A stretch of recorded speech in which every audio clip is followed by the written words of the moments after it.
Well, hello everyone. Happy Friday night. I've got kind of crazy hair going on a little bit, and crazy meaning that it's going to be in my way and I'm going to be tying it up at some point during the evening. So I just want to let you know, I guess, for those of you tuning in late, my hair may be crazy when you tune in and you'll never even know because you didn't see this. So there you go. And also I just realized I left my glasses in the other room. So we're going to make do without them tonight. Good enough. I have made my font big enough to be able to see what the heck is going on in the chat without them. So thank goodness for that. I'm just going to go ahead and make that a little bit bigger. All right. So I just want to give shout out to my channel supporters. Their names are in green in the chat down or in the live chat. So I'm just going to roll through and read off some of those green names that I see. I see Dale is here. Hello. The Squirrely Quilter is here. Hello, hello, hello. Heather P is here. Doreen Gurin is here. Shelly Clark is here. Hello, Shelly. Rains Whisperlin. Hello, hello, hello. And by the way, thank you for signing up for the channel support. And Melinda Wilson, thank you for signing up as well. And then I see a couple of people tagged me. Hello, Danelle. She says, hey, so Becca and everyone in the chat, happy Friday evening, everyone. Hello, hello, hello. Lots more people saying good evening and saying hello. Linda says, I love a cute Fat Eighth bundle. Excited to see what you're up to tonight. I am excited to show you what I'm up to tonight. And you're going to want to stick around for this because it's going to be hit or miss. I don't know if I'm going to succeed, but I sure as heck am going to try. Hey, Katie with an E. Hello. She says, hello, everyone. Yay, I made it. Good evening. Hello. The Crafty Panda is here as well. That is my good friend, Mary. So just to roll. Oh, sorry. Excuse me. I burped because I'm probably talking too fast and swallowing air. So let me roll through what you can expect from me tonight. Tonight, I'm going to be sewing live with some Fat Eighths. Do you see how I just picked up that scrap? With some Fat Eighths, which I'm going to show you in just a couple moments. And I'm going to talk about the pattern that I'm going to make and why I'm going to make that. And I'm going to walk you through my brain and my process for how I'm going to figure this out. And we'll see if I can or can't. So VR, thank you so much for signing up for the channel supporters. I appreciate that. But before we do, I want to let you know that this is a live stream. It is Friday, July 26, 2024 at 8 o'clock p.m. Eastern Time. And for those of you that aren't tracking this, today is not just the day that Deadpool versus Wolverine opens up in theaters, which I am very eager to see because Ryan Reynolds, am I right? But also because today is my mom's 70th birthday. I don't know if she's in the chat yet or not, but why don't you just go ahead and throw some hearts in the chat, throw some birthday emojis in the chat, throw out happy birthday, Mama Nancy. And if you're watching this on the replay, let's celebrate anyway. Let's continue to celebrate. Leave her a comment. Tell her happy birthday. I'm sure she would love to see all of those wonderful, wonderful messages. I do have a couple of friends that are moderators for me. And by moderators, really they're just poised to be able to answer any questions that you might have of me while I'm on live stream. A lot of times the chat goes so fast that I can't quite keep up with it while I'm also running all the tech and of course sewing on a project. So if there's something that you really need answered, if you can tag somebody whose name is in blue, usually that is Tiffany, the Crafty Panda, or Ian. And if my mom's here and my sisters are here, they're in blue too. So it's kind of my three really, really close friends. I think Donna from Handmade by Ying might have a blue name as well. But either way, those folks do have a way to be able to get in touch with me while I am on camera. And so if your comment scrolls by and I can't see it, they'll text me. It'll pop up on my screen and I can address your question, your comment, or whatever message you needed to get in front of me. But if it's just a question, Ian, Tiffany, and Mary are very knowledgeable and will probably be able to answer your question. So there you go. All right. I think that's it. If I didn't introduce myself, I'm Becca. Did you know that? I'm Becca. Hi, nice to meet you. I am going to be working on Ruby tonight. This is my Singer 301, and I'm looking around for, it's over there, the extender table's over there, but I think I'm going to need the extra space, so I'm going to leave it off for tonight. We're just going to work with the sewing machine exactly as people would have 50 years ago before they bought the extender tables. But I will let you know something. I still have not sewn on the Juki, except for one time. I made a project that did have some really bulky seams. In fact, I made one of these pouches for my secret sister for the retreat I went to in Alabama. And when I was going through these seams, I was going through like 4 layers of fabric that were interfaced with SF101. I put foam in there, and I had like 4 layers of the foam, maybe? I can't remember. But when I was going through these seams, I don't know if it was because I was hesitant to push the pedal all the way down, or the machine was just having a hard time going in. And it could have honestly been the needle I was using, because I realized after I put the bag together that I had never put a new needle in the machine. So Lord only knows how old that needle was. It was the needle that was in the machine when I bought it. So the machine's 50 or 73 years old. So that needle could have been, in theory, 73 years old. I'm just saying, it could have been. Probably not, though. So after I changed the needle, and I did go to a Microtext 9014, things seem to be okay. I'm going through bulk a little bit better, but I did pull out the Juki to work on that bag, but everything else has been on the Singer. It's been on Ruby. This, for those of you that missed last week's live stream, let me just tell you about this machine. This is a 1951 Singer 301. I picked it up for $50 on Marketplace from a lady that lives probably about 10 or 15 minutes away from me, who was selling 2 of her vintage sewing machines. This was in working order when I got it. It did not have the little bed. I did have to buy it. But I picked it up for a steal of a deal, and I didn't really care about how it looked. I was happy that it ran, but I didn't even care about whether or not it ran, because my goal was to send it out to be refurbished, to have it cleaned up, greased, and then painted as well. So that's what I've done. For those of you that are curious who painted my machine, I'm just going to tell you right now, his name is Bob Imhoff. And if that name sounds familiar to you, it's because he is Bill Imhoff's dad. And he does do commission work. In fact, if you are interested in having a machine resurfaced or serviced, like a vintage machine serviced or painted, if you want to email me or Mary, both of us are our names at sewbecca.com. So Mary at sewbecca.com or Becca at sewbecca.com, or send it to both of us. That's fine too. We will make sure that you get his contact information. And Mary, don't forget to remind me to give you his business contact information in case somebody asks you. So I can't give it to you while I'm on the live, but I will give it to you in an email if you want to send me an email after the show. So this is my 1951 Singer 301. I call her Ruby because she's painted red, like ruby slippers. So there you go. All right, I think that's all of my talking. Let me check the chat and see what else we have going on here. Mama J Enterprises is here and is telling my mom happy birthday. Hello, hello, hello. Math Geek is here. Hello, Math Geek. Bill Imhoff is here. That is Bob's son. So there you go. Katie, the Greenland Quilter, is here. Hello, Katie. Katie. Hello, hello, hello. Becky Spencer is here, wishing my mom a happy birthday. Wonderful. Lots of birthday wishes for my mom. Yeah, lots and lots of birthday wishes from all of you. Thank you guys so much for celebrating that birthday with her. I am tagged by Joan Reed, who says, hi, Becca, and everyone in the chat. Happy Friday and the start of the Olympics. Watching opening and the live on the tablet. Love the Olympic Games.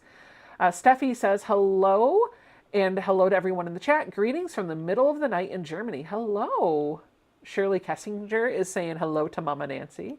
Wow, gosh, pages of birthday wishes. You guys did not disappoint. All right, I could sit here all night reading all the birthday wishes, so we're just gonna let that go. Let me go to the 3-camera setup and we'll get started on our project tonight. All right, here is the fabric that I'm going to be working with. So as I was trying to figure out what I wanted to do tonight, I was like, you know what always goes really well? When I do a live stream where I'm not quite sure what it is I'm going to do, or if it's even going to work out. That always seems to be a hit with people because they're curious. Am I going to be able to do it? Am I going to pull something off? Is it going to work? Am I going to get frustrated? Am I going to throw in the towel? And I can't blame you. I would be quite, I'm just adjusting my camera for the Singer. I would be quite glued to the television for that too. In fact, there's been lots of crafting videos where I watch and I'm just like, is it going to be a fail? Are you gonna fail it or are you gonna nail it? So we're gonna find out tonight if I'm gonna fail it or if I'm gonna nail it. So I was thinking, what can I do? Well, I don't want to do anything big. I want to do something that I can kind of do on a live stream. And so I thought, okay, I'm going to see what I can do with some fat eighths, because most of us will go with a fat quarter or we'll go with a charm pack or a layer cake or some other pre-cut. I don't hear a lot about people doing things with fat eighths.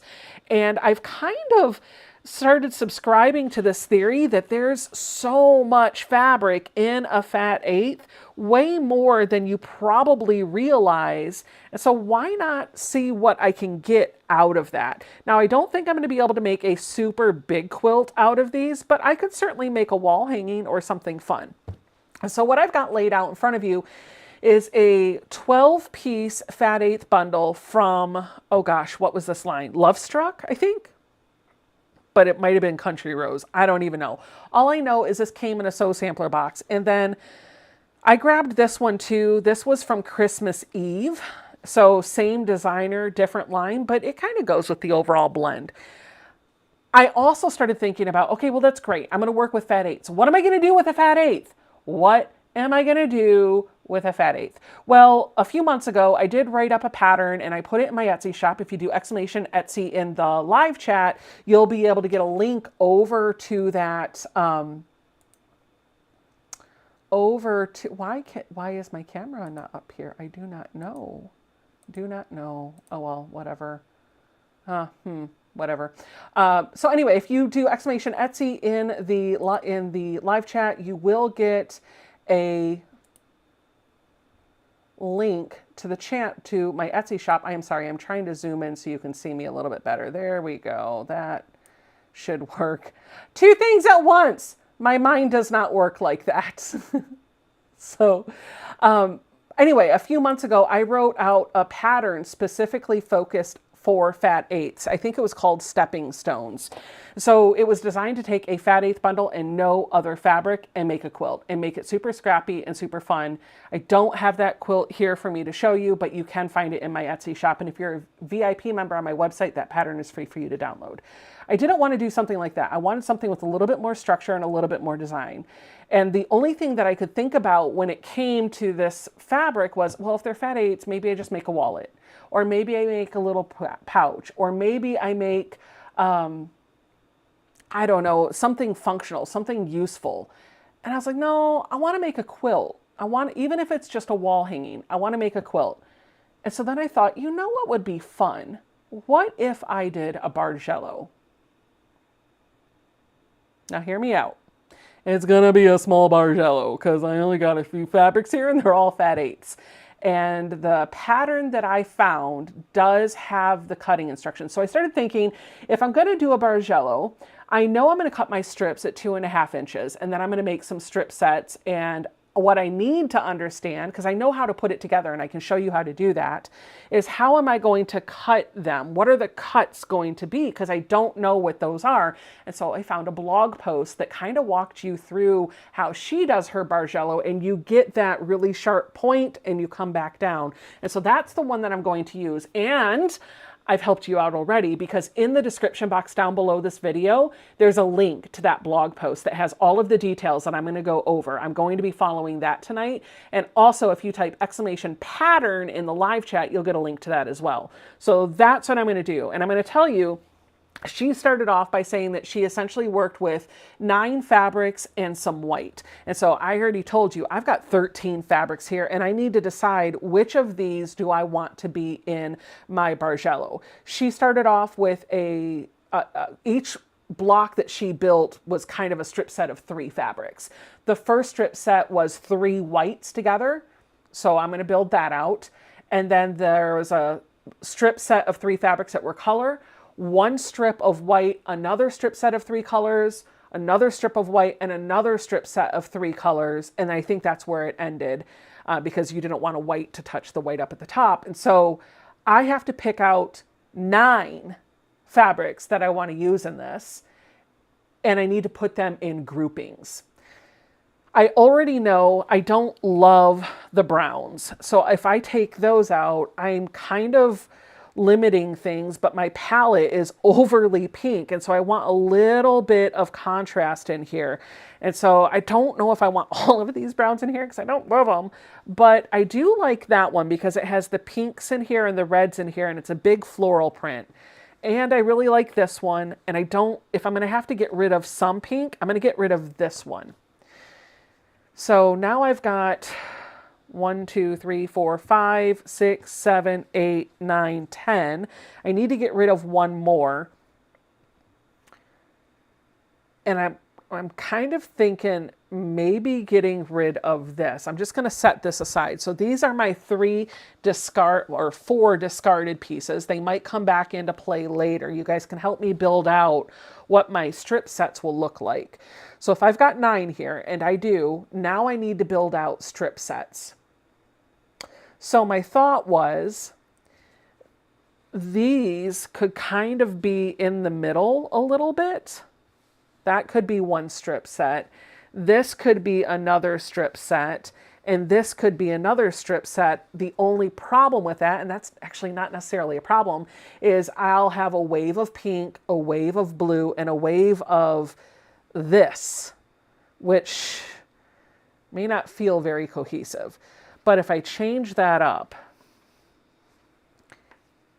I could have a wave of brown, and this kind of would blend in there.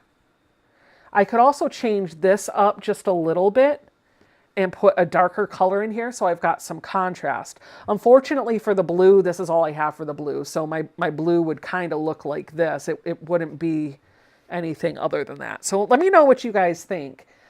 I'm thinking this would be group 1, group 2, group 3, and then if you wanted to trade out the way we're gonna do this, you can tell me in the chat and I will look at the comments. Let me make this easy for us to all understand.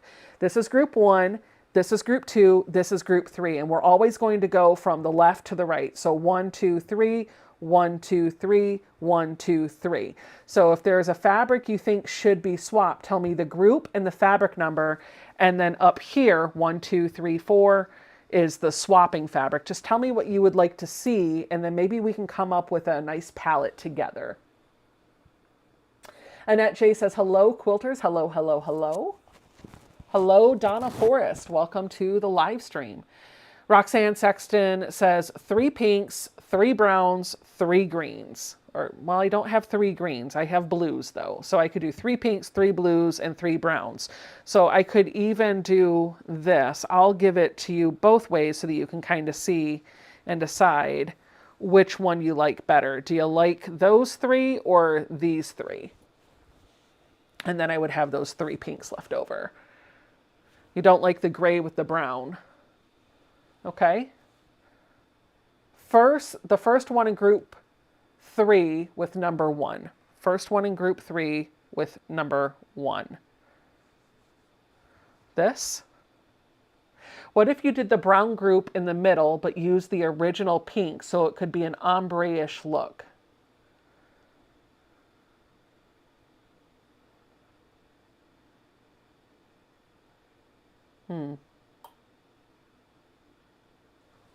Put the gray with the peach. Put the gray with the peach and pink, and a pink peach with the browns. Okay, let me think. So you're saying something like this?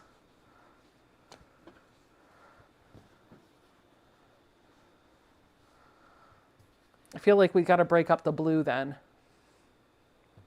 And I'm not loving that, but maybe I do this. That's a little bit better if I did that.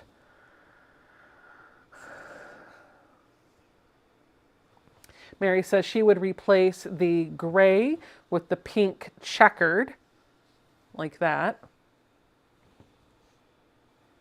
But then I feel like this is thrown off, and so we got to bring this back in. The 3 darker ones together. Yeah, I think we're going to have to go with a wave of pink, a wave of blue, and a wave of brown. I think that's not going to work for this. So I think these are probably going to be my 3 Fed 8s. You guys like this? Do you like this better? Let me see.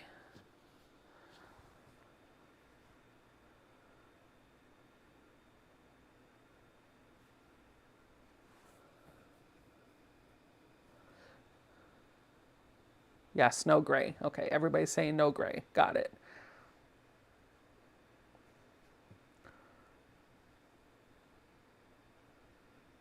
I wish I had a darker blue to come in here, but I don't. I wonder.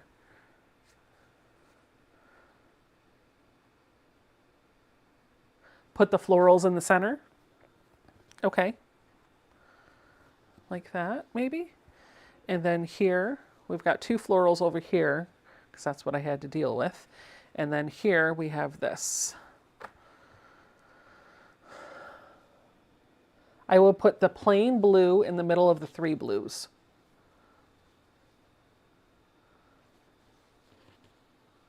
Nope, the other way with the checked. People like the checked, okay? I would put the florals in the center. Oh, these florals, I see, because I have that same print in all three colorways. Give it a little bit of uniformity, like that.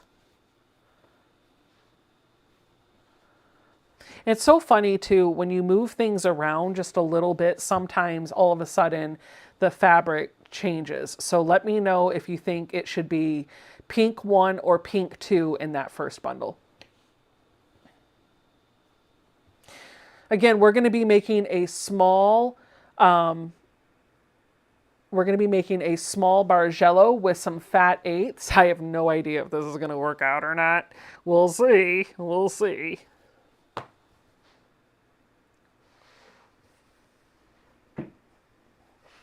People are asking for the fabric to be on the white background instead of the matte. My mat just fell over.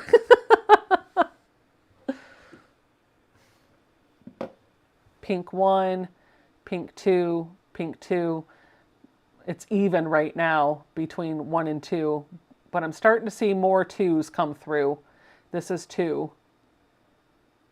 I think I like 2 better. This is my choice because I feel like this pops pink and on camera this reads a little bit more white and I want to pull that out. So I think I'm going to go with pink 2. Executive decision. My quilt, my fabric, that's what I'm doing. All right, so these are my, if you don't want the check, use the pink dot that was discarded. Okay, so people are asking to see this. Oh, wow.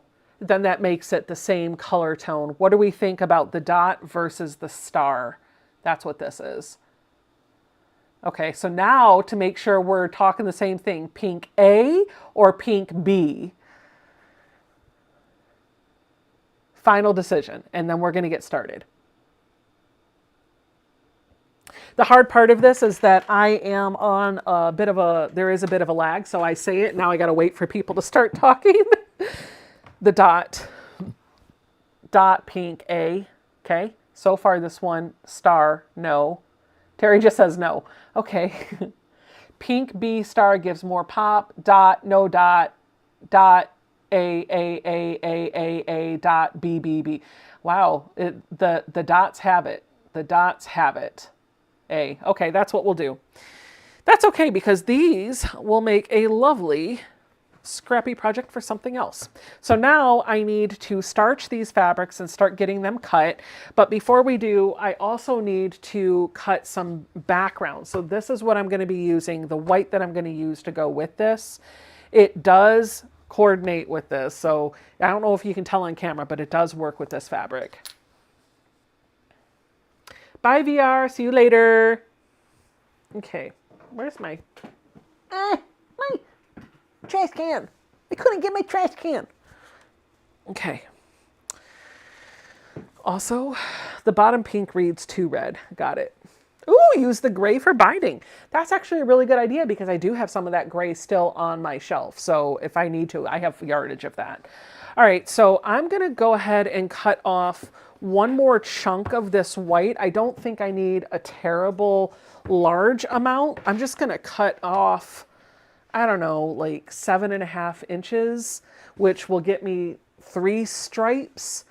And I know I'm only going to be able to get 5 inches of use out of this, which is 2.5 inch strips. So I'm going to cut a little over 7.5, and I'm going to starch this.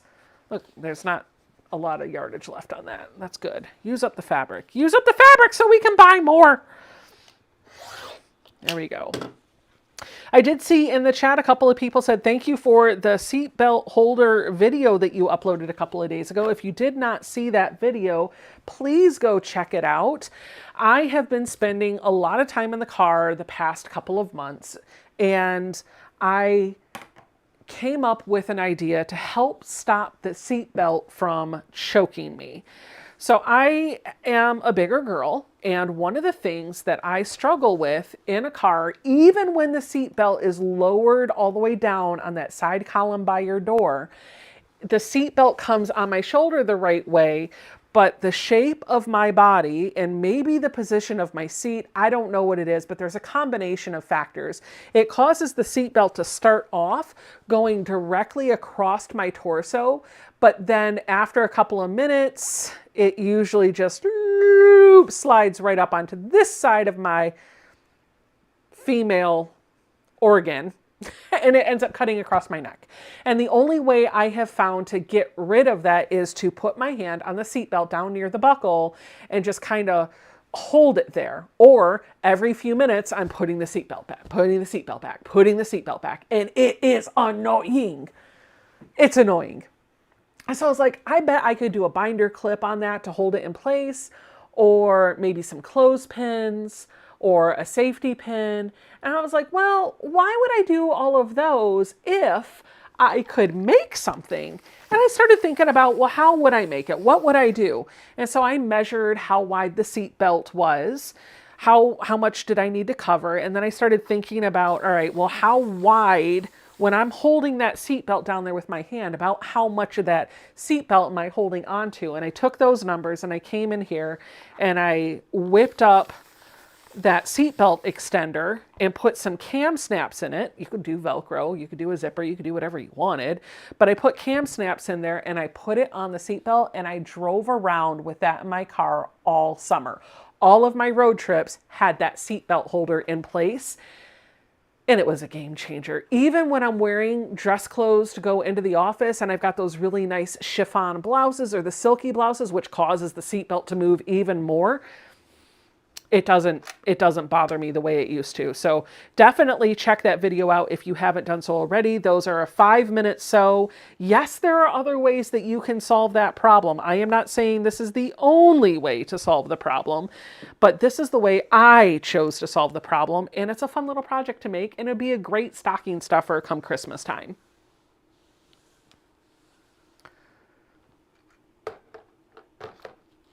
People are asking about my machine. The machine is a Singer 301 refurbished and painted red.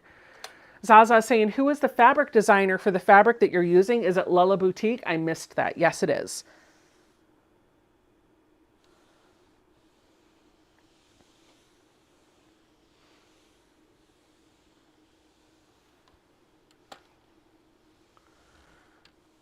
S. Lopez says, if you don't want to make them, they're apparently sold at Walmart. Great. I did get a fun comment on the video that was like, waste of time. I don't need a sewing project. A binder clip worked just fine. I was like, okay, maybe you're not a sewer. Maybe you're not a quilter, because when life hands me lemons, I always want to sew. I always want to make lemonade with my sewing machine. Maybe this video wasn't made for you. Or maybe they have so many sewing projects that just don't need another one, which is always the case with us quilters, isn't it? We have so many projects going on.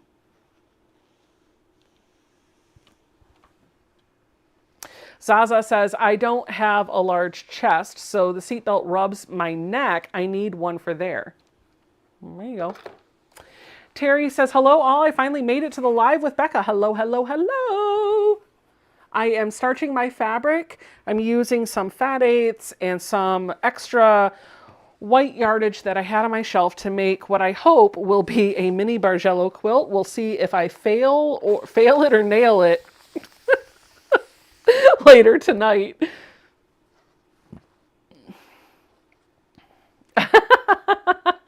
Lynn says, I finally decided to purchase the lavender scent best press. Hopefully it won't put me to sleep. Yeah, the lavender scent's great. I bought So I buy Best Press from my wholesale account, and I get it in in a package of 4 gallons. And I can either choose to get all the same scent or an assorted scent. And this time around, I got all lavender because Mary only uses the lavender because it's lavender and she loves that scent, but also because it's purple and she loves purple. I swear she could change her name to the Purple Crafty Panda. So anyway, I wanted to give her one of those, and I love a lot of the scents, so I was okay with using lavender.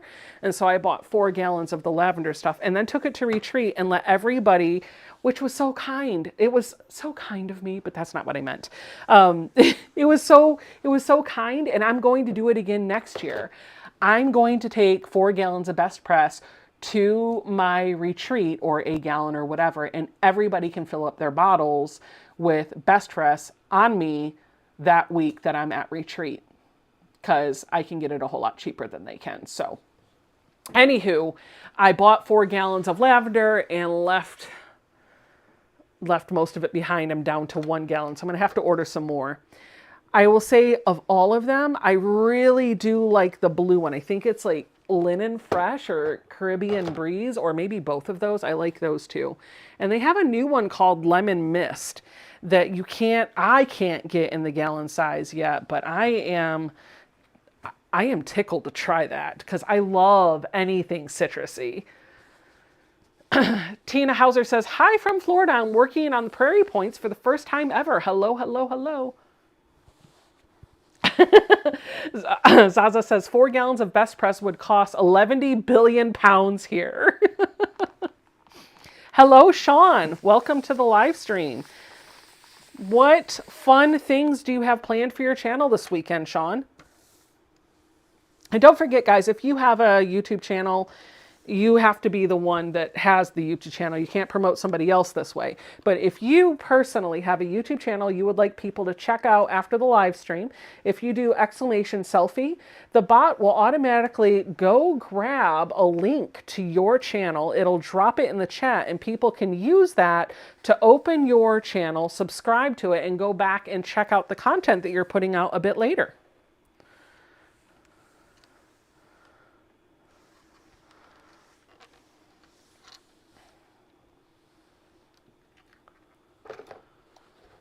Mama J Enterprises says, "I love the lavender vanilla scent, but I cannot find it in the gallon size." Yeah, that's me with that citrus one right now. I can't find that in the gallon size.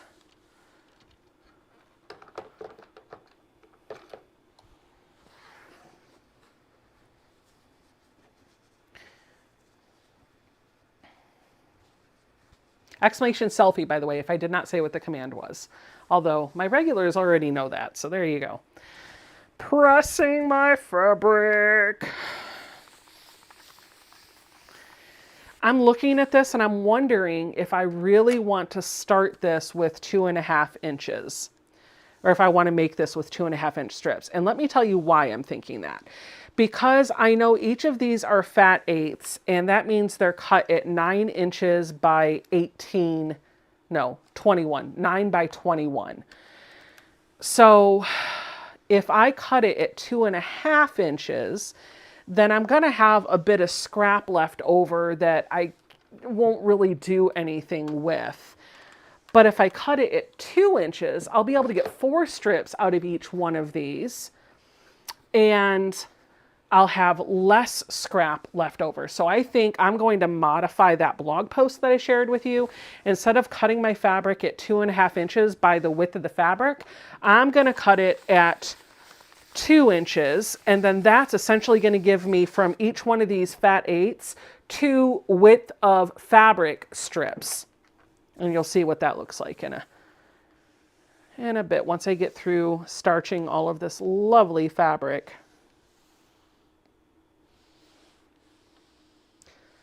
Best Press Citrus is available on Amazon. Cool, by the gallon. Because I can get it in other sizes, but I can't buy it by the gallon through my wholesale account just yet.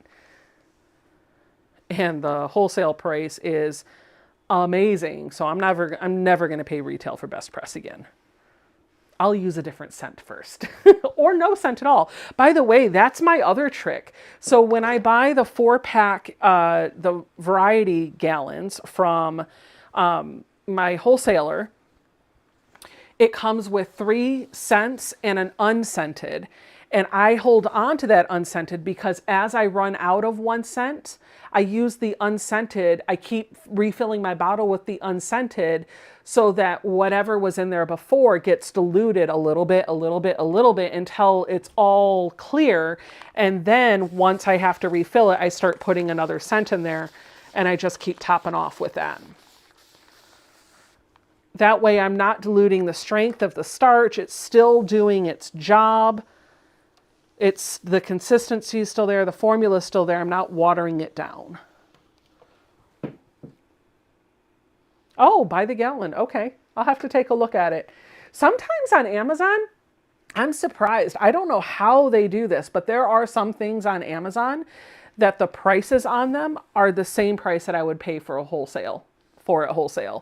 So I'll have to look because if I can get a gallon of that citrus best press for around the same price I would get it for wholesale or get another scent for wholesale, I'd buy a gallon just because I love citrus. I love it. I use non-scented and add essential oils, Dot says. Awesome. The birthday girl is here. Hello, Mom. We were all celebrating your birthday earlier by telling you happy birthday. And so now the chat can completely overwhelm you with happy 70th birthday, and you'll actually see it. And I think in the honor of Mom, we'll have a couple of giveaways for some charm packs tonight. So I'll get the raffles and the giveaways going in just a couple moments. I just want to let my friend Mary know that we're going to be doing that. And I'm going to say maybe we can aim to do 5 charm pack giveaways, but I just want to make sure that she can confirm she has 5 charm packs on hand that can be mailed out over the weekend. She's such a kind person. I am horrible with mailing things, you guys. I am the worst. Like, the worst. And Mary is the best. So she helps me by putting things in the mail for me that need to go out. And you guys got to thank her because I love giving stuff away. I'll buy the stuff. I'll get it here. I'm happy to be generous and share. But my well intentions do not always help me go to the post office. So, because of her kindness and her extra work on her end, you guys actually do receive the giveaway items because her lovely hands put them in the package and she gets it out in the mail. So I don't really know how much stuff I have in my giveaway box. I keep her stocked with a giveaway box that we can use on the channel. I don't always know how many items are in the giveaway box, so I always want to check with her before I commit to doing a raffle. So, okay. Mary's also going to set up the raffle and get things going. So she's going to run all of that tonight. Mary, if you could just do me a favor, when the raffle winners are picked, just text me on your phone, because it'll come through to my computer, the name of the winner so I can congratulate them on video as well. And that'll allow me to keep going with the project while peoples are winning charm packs in honor of Mom's 70th birthday.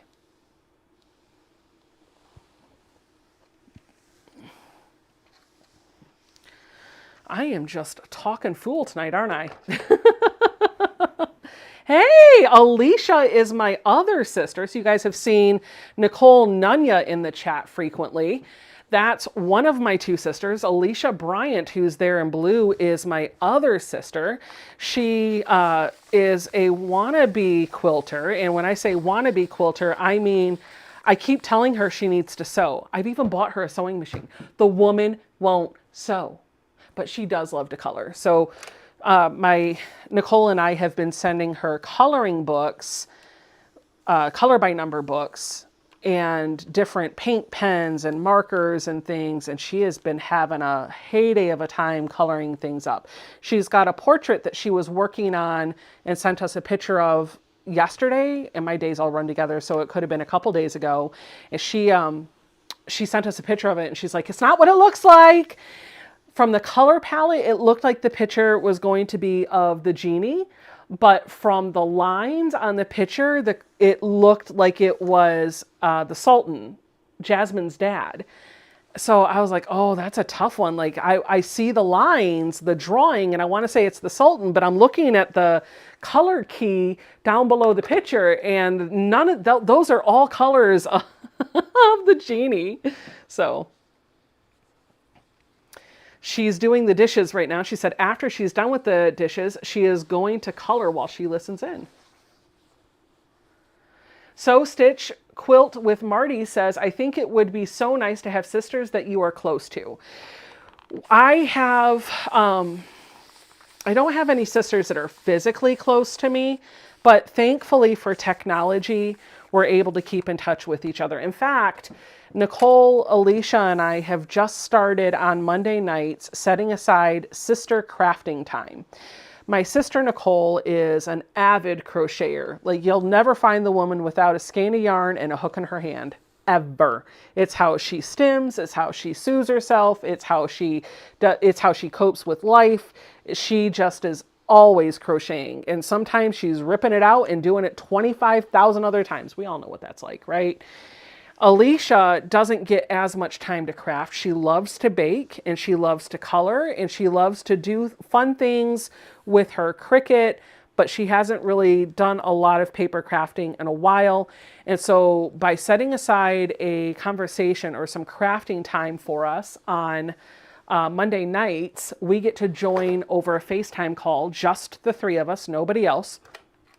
We pull out a crafting project that we really want to work on, and we talk and catch up and just love each other and build each other up. And it's so great because you've got that face-to-face kind of connection instead of just having a phone call, but you're also still working on what you want to work on. Although this past Monday, my sister crafting time I was a bad steward of that time because I was so distracted and I was tired and I wasn't crafting. I was just kind of sitting there talking to people, and I was just talking to them. I was like, I don't really know what I want to work on. I don't want to work on anything. So I watched Nicole crochet. I listened to Alicia talk for a while. I think we were on there for about 2 hours, and then we called it a night and headed off to bed. So I'm cherishing those Monday evenings with both of them. And it's nice because my husband on Monday evenings is at fencing. He does fencing on Monday evenings. So Zoe's upstairs playing video games. She can't be bothered to hang out with mom because mom's not that cool. And yeah, it gives me someone to kind of hang out with while Jason's hanging out with his fencing buddies. I like it.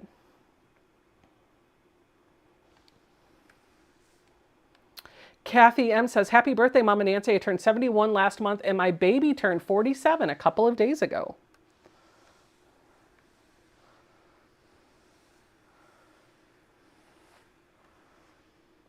All right. All of my fabric is now starched, and so I'm going to cut out my 2-inch strips that we talked about. And I'm going to tell you how I'm going to adjust the pattern to accommodate for that.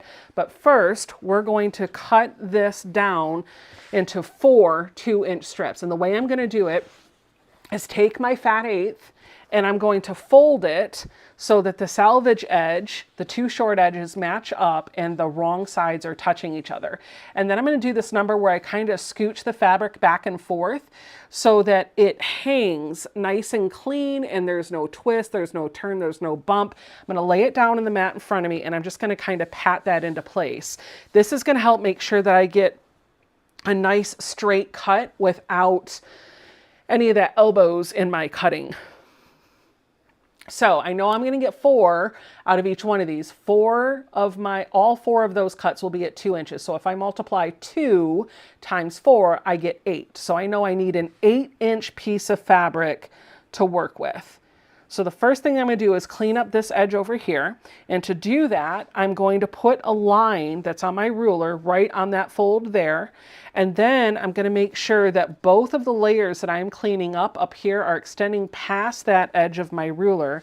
And I am just going to sail right through there with my rotary cutter. That's going to make sure that I have a nice straight edge here to measure all of my cutting from. And this corner down here is a perfect 90 degrees.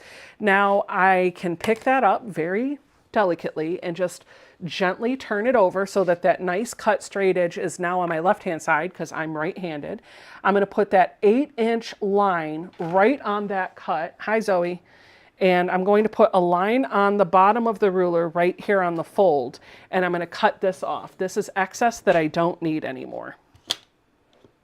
My daughter just walked in.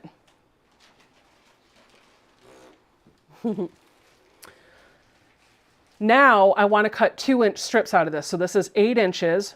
8 divided by 4 is 2, or 8 divided by 2 is 4. So I know I'm going to get 4 cuts. And the way I do that is I just start moving the ruler over to the left 2 inches at a time. So right now that cut edge is on the 8-inch mark. And if I pick up the ruler and move it over 2 inches, now this cut edge is going to be on the 6-inch mark, and the fold is still lining up on this line down below. And I'm just going to cut.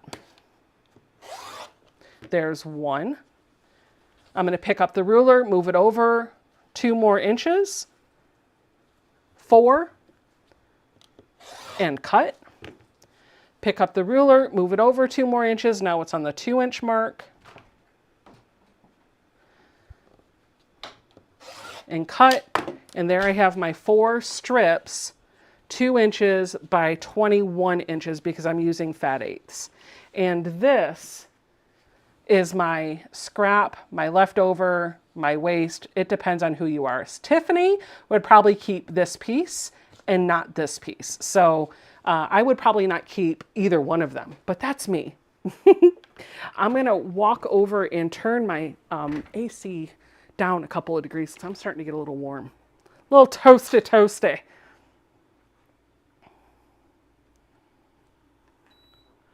Actually, all I really have to do is direct the fan so that it's blowing down and that cool air will come towards me, which is really what I need. I don't know why whenever I get on a live stream, I get hot. It doesn't really happen when I'm recording videos, but on a live stream. And it's the same lights. But yeah, I get warm when I'm doing a live stream. All right.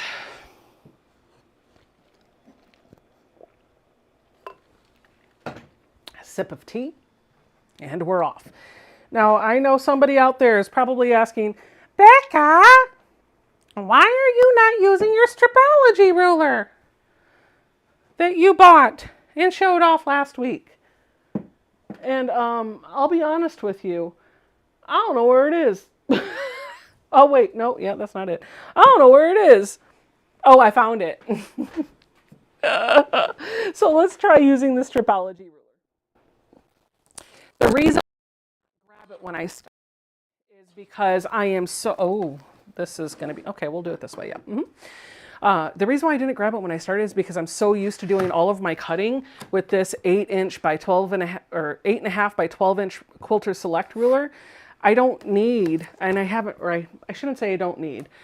Oh yeah, I guess I don't need, but can always use or benefit from other tools. So I've just become accustomed to using that ruler, and that's why I didn't grab it. I don't even remember that I have it, but I've only had it a couple of weeks. So let's take it out of the plastic and let's see if we can put it to some good use.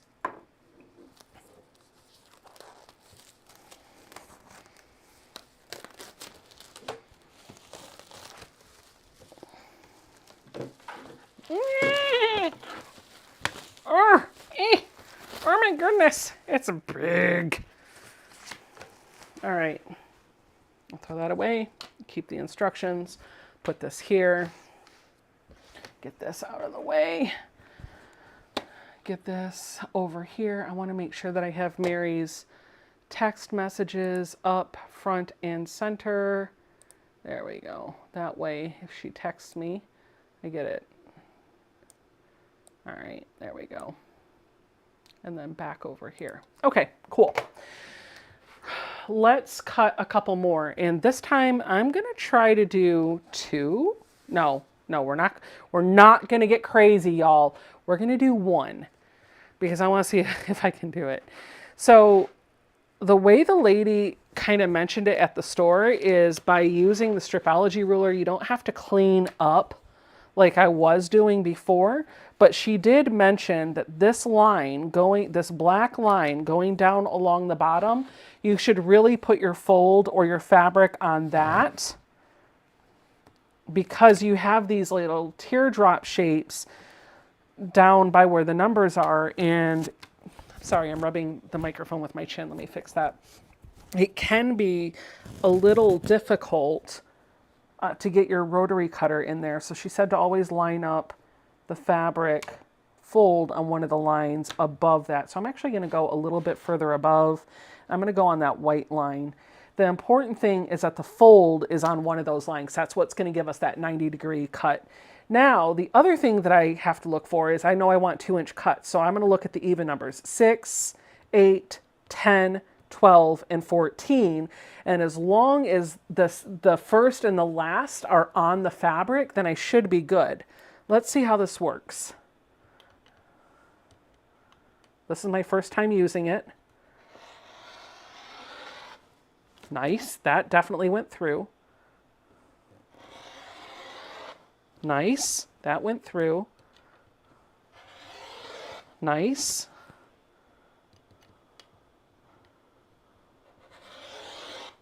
Okay, and now we pick that up.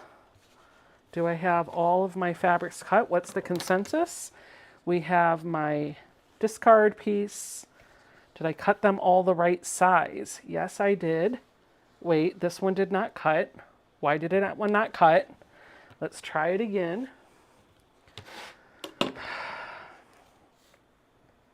Okay, so because this one did not cut, and it's probably exactly 4 inches, I need to make sure that I put it right on a spot where I'm going to cut directly in the middle. And that should be it. Hopefully, we'll see. Put it in the teardrop, get the rotary blade started.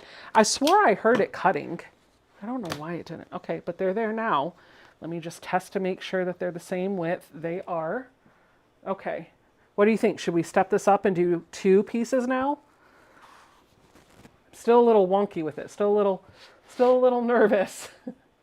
Let's do the remaining 2 blue pieces.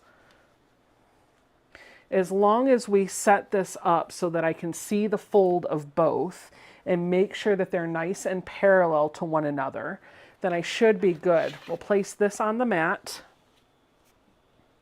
I'll line up a line with the bottom fold of the fabric, and when I do that, the next fold up should just come into play. Okay, it's not a quilter select ruler. It's not going to move the fabric with it unless I apply pressure. Got it. Okay. I'm going to go through 6, 8, 10, and 14 again, and I should be good.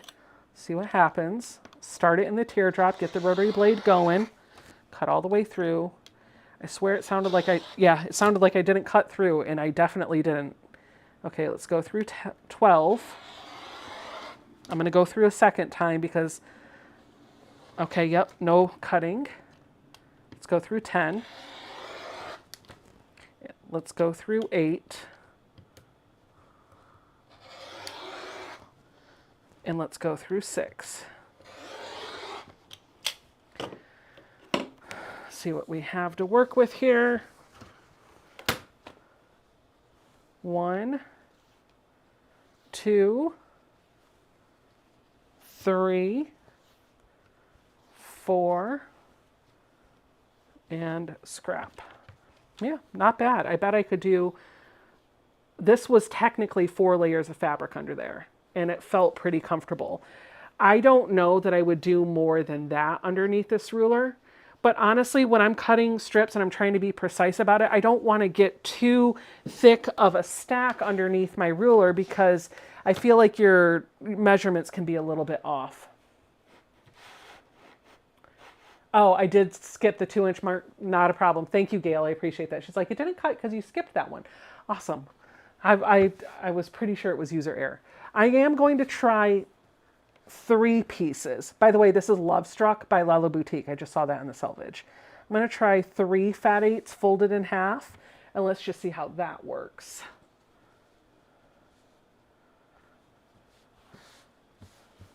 I want to make sure that my folds are all parallel to each other. Then I'll lift up my ruler, set this on the cutting mat,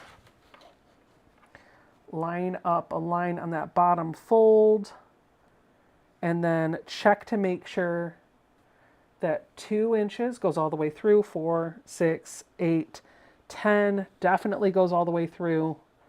This should be good. Let me just check my angles again. Oh, this top one is messed up. This is the problem with, so the folds were not perfectly angled to one another. So what I'm going to do, I'm going to try this. We'll see if it works. Cross our fingers that it does. I'm going to line up those bottom folds so that they're right on top of one another.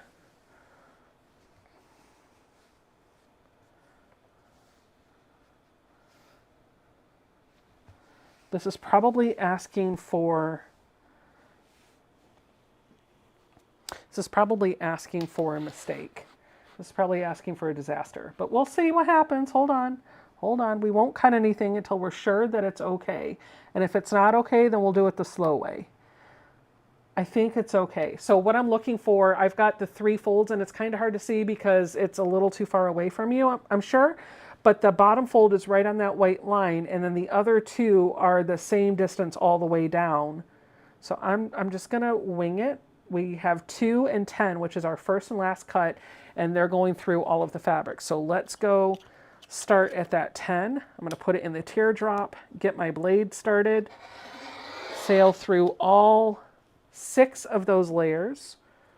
I'm gonna come over to 8.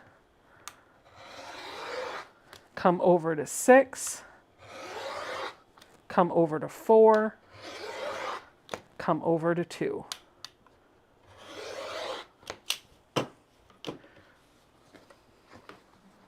What do we think? Is this a game changer for you or no?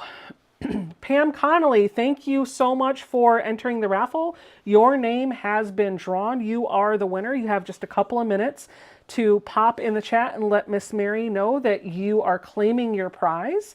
And then to redeem or to actually get your package mailed out to you, you'll need to email Mary@sewbecca.com with your physical mailing address, and she'll get that off in the mail to you.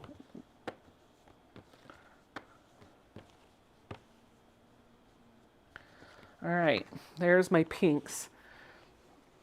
I feel like I should time myself, but I'm not going to do that on a live because I do think that I'm proficient enough with my other ruler that I could just go, go, go, go, go. The difference though, and this is where I could see having an advantage, is I don't have to stop and remeasure the ruler every single time I make a cut, which is what I would have to do using my method.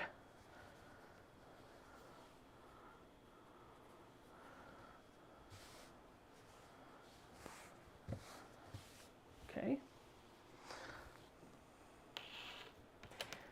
Nancy Sanders, says she loves her Stripology ruler.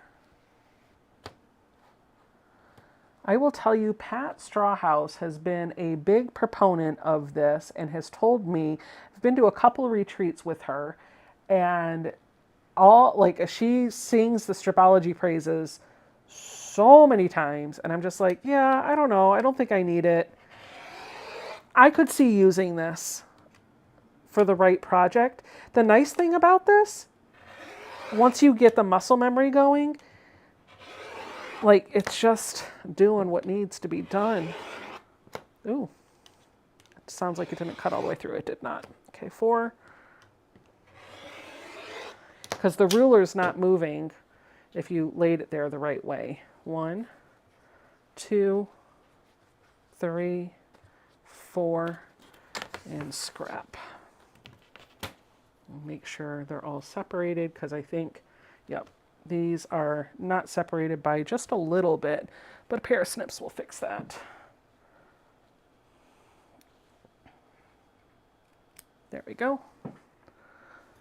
All right, now I just got to cut my background strips. So I need, here's where things are going to get a little fun for me. These are fat 8s, meaning they're not the full width of fabric. They're actually the width of fabric divided in half, and I've got 4 of them. So if I were cutting width of fabric, I would have cut 2 of each of these. So I need half of this. Let me think in my head. So the way the pattern called for, she did 3 strips of white, a color block, another white, a color block, another white, and a color block. So if I've got 4, then I have enough to do 4 strip sets of each of those colors, and I have to have white that go with it. Since I'm cutting from yardage, I need to divide that in half, so I only need 2 strips that are with the fabric, and then I can cut that in half and it'll work. So I need 3 up here, times 2 is 6, and then 2 for the ones that are in between, times 2 is 4. So I need 10 2-inch strips of fabric. Is that right? Yeah, I think so. I'm doing the math in my head.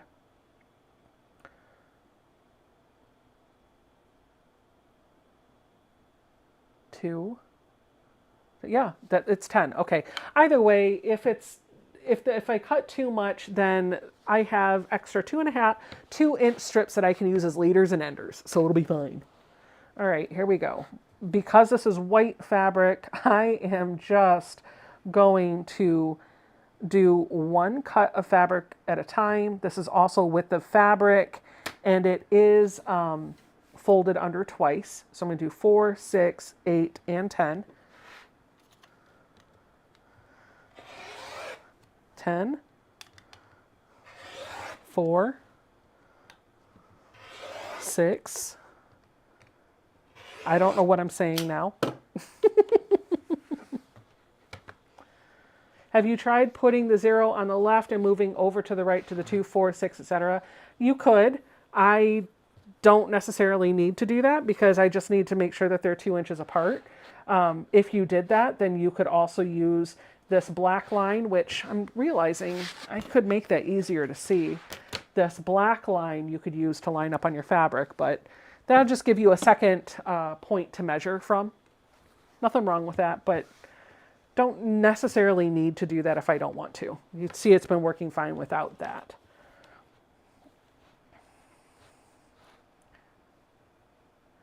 The other advantage, though, would be that you don't have to do the math. You just cut on the even numbers, which is what I was doing down there.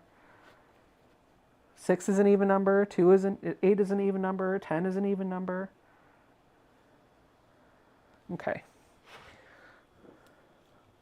I actually don't love cutting on this 0 line mark because I feel like the fabric is right there at the edge and it's not quite comfortable, especially because I've got this great big ruler.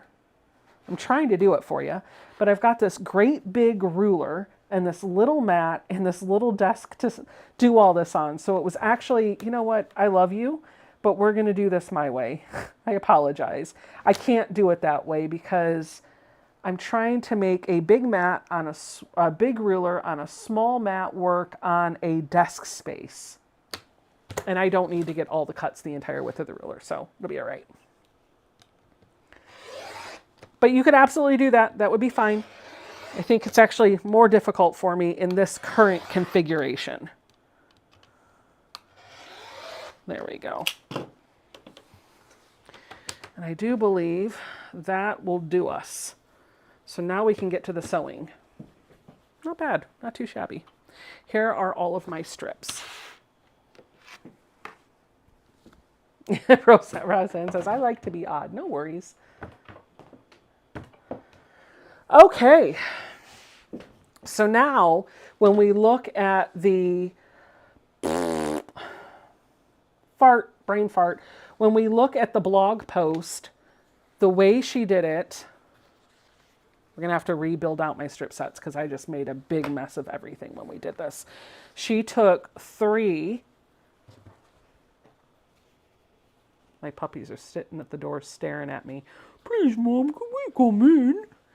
She took 3 strips of white and started off her Bargello quilt with this. So I am going to take these 3 width of fabric strips and I'm going to cut them in half so that they're the same-ish width as my fat 8s. And to do that, I need a straight edge.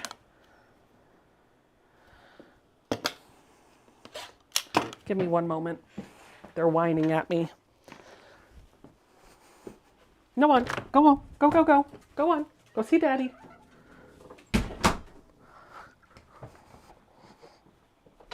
Okay. Let's see what we got now. Okay.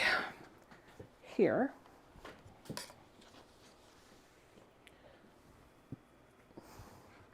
I'm going to do the same thing to these. And if I need more of this, I can get it.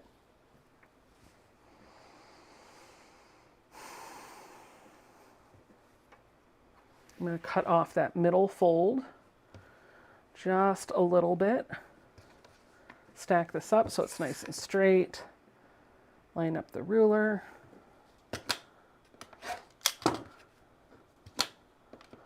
All right. And this is all scrap, trash, discard, you name it. You do what works for you in your sewing room. Don't let anybody bully you into telling you that you have to keep every inch of fabric. If it's better for you to throw it out, throw it out. If it's better for your mental health to do that, I am in full support of you. All right. First thing I'm going to do is make 4 strip sets of white that are 3 pieces of fabric. So this would be 1 strip set, 1, 2, 3. This would be another one, 1, 2, 3. And I'm doing 4 because I have 4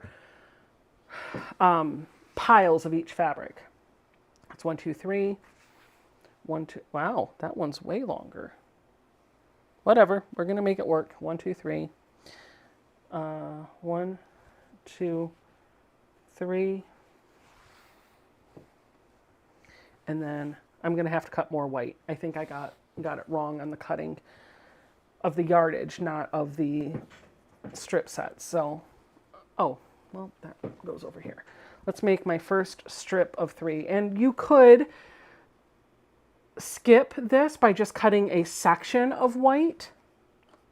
So if you know that you're going to have 3 pieces of fabric that are 2 inches cut, then if you take the finished size of what those will all be, 2 times 3, because there's 3 of them, would be 6 inches. I'm sorry, 2 inches cut would be 1.5 inches finished. 1.5 inches multiplied by the 3 pieces of fabric that's in there is 4.5 inches finished.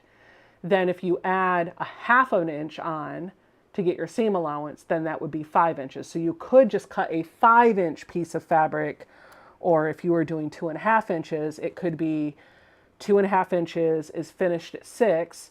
6 plus a 1/2 inch would be 6.5 inch. So you could cut a 6.5 inch piece of the white to put there instead of piecing this. But by piecing it, I'm going to have seams that will nest together when I put the Bargello together.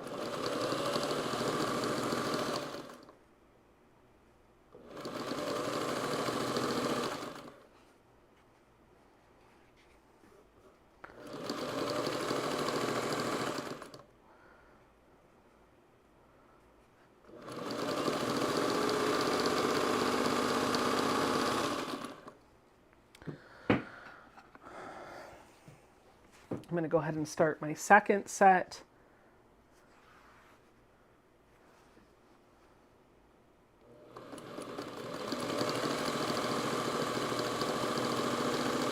I am chain piecing so that I don't have to start and end every one of these strips with a leader and an ender. I love this machine.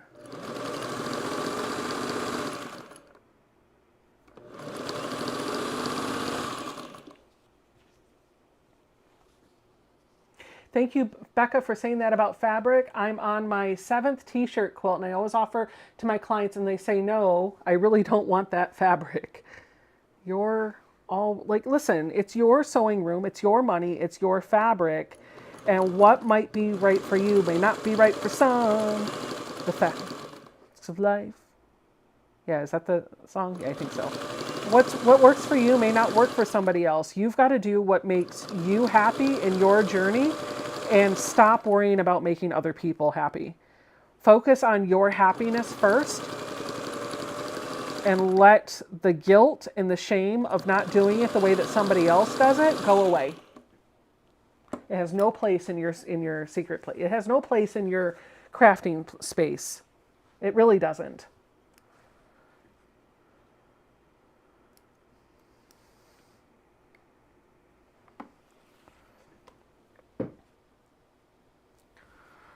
All right. 1, 2, 3, okay. 4.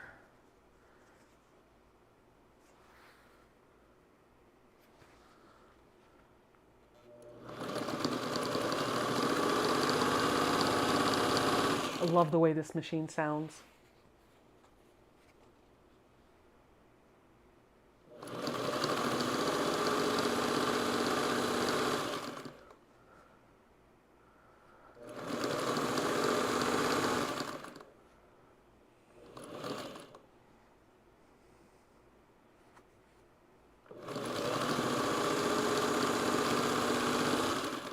All right, that'll do for my 4, well, the starting of my 4 sets. So we're going to cut that off, and now we're going to add one more 2-inch strip onto each of these so they have 3 2s.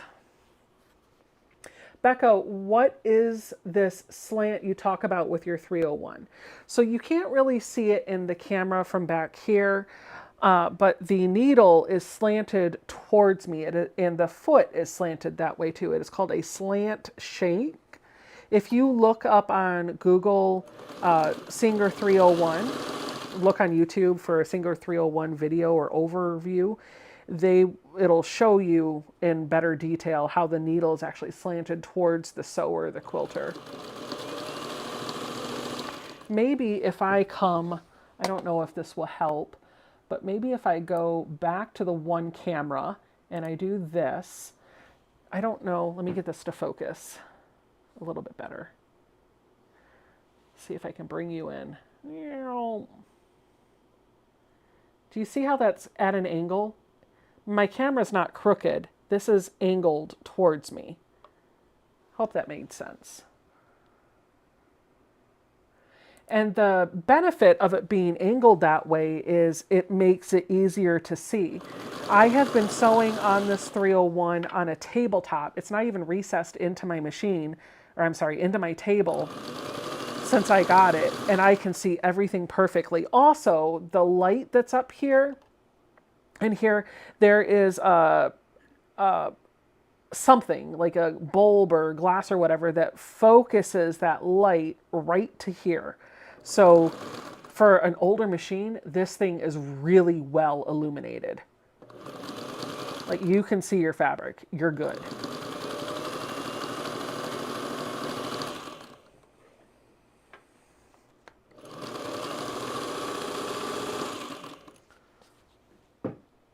Yeah, I'm gonna have to cut some more 2-inch strips because I'm gonna have to cut 1, 2,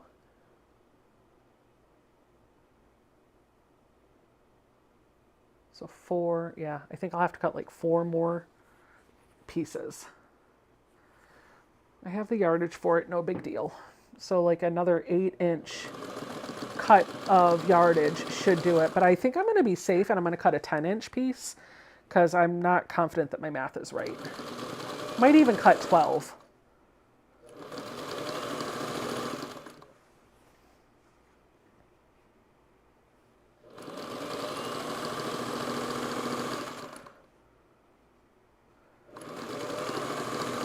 When I say 12, I mean a 12-inch piece.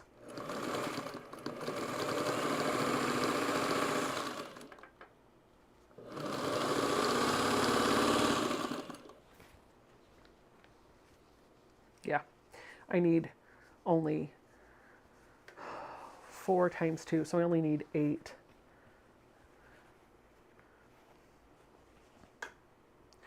And have enough for my sets of 3.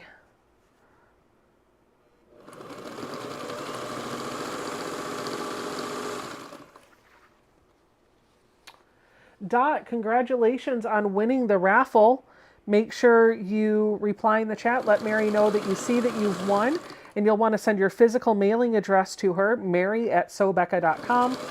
And she will get your charm pack out to you in the mail. And give you a tracking number so you can keep your eyes on it. And can everybody give Mary a big heart in the chat to say thank you for running the giveaways? It's something that I want to be able to do for you, but it's not an easy thing to do while I'm on a live stream. And she does that so well. She's on top of the command. She's on top of the giveaway. She's on top of getting your email. She's on top of mailing it out. I don't know what I would do without her.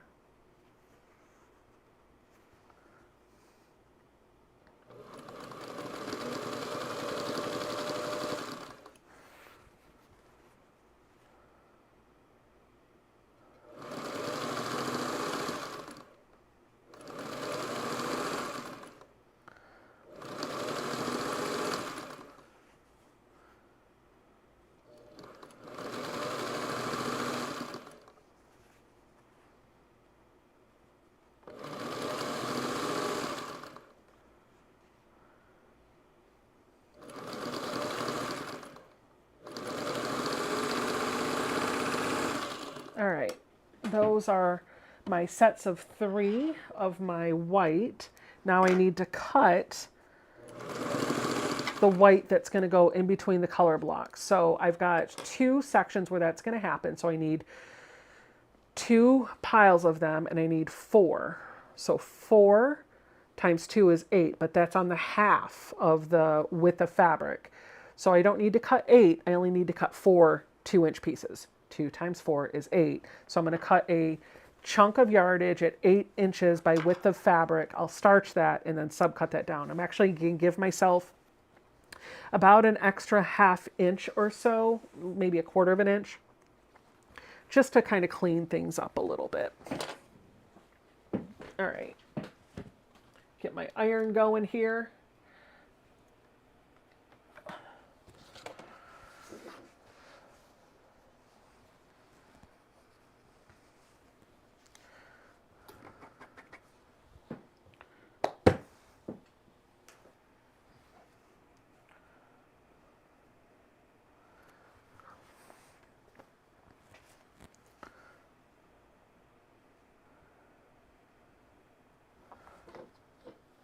Oops, what are the hearts for? The hearts are for Mary, to show her our love, because without her, that raffle would not be possible tonight. And she's doing this out of the kindness of her heart. The charm packs are coming from me, but she is doing all of the work to run the raffle, collect the winners, and get the packages out in the mail, which is super amazing. So let's just show her how much we love her and appreciate her. Did Dot respond? Mary, can you let us know if Dot responded? I don't see. Dot is your second winner, but I don't see in the text message that she's responded yet. So Dot, we'll give you another minute or 2 if you haven't responded. Oh, yes, she is here. Okay, cool, cool, cool.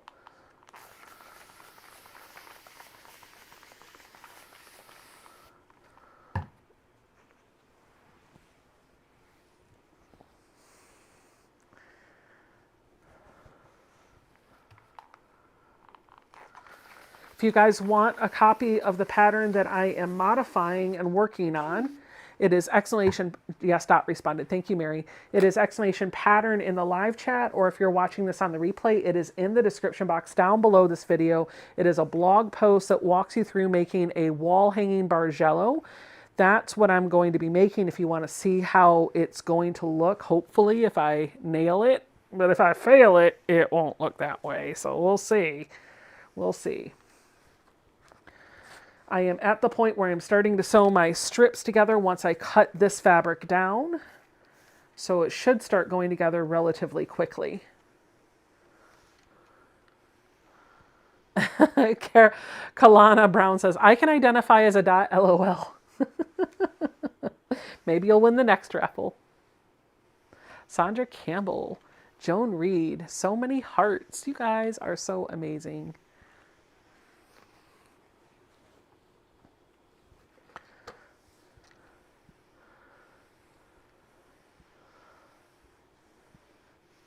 Look at all that love. I love it. I love the love. I didn't put my hair up in a ponytail. I said at the beginning of the live stream that I was going to put my hair up because it was going to be down and in my way, and I just wanted to get to sewing.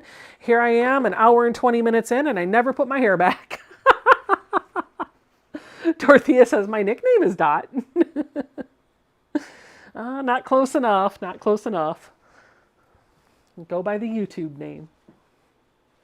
Mary Lou says, I tried a Bargello once and it was a mess. I will say the Bargello, the trick here that I have learned, and I'm really worried that this is going to be a little too short, but we'll see how it goes.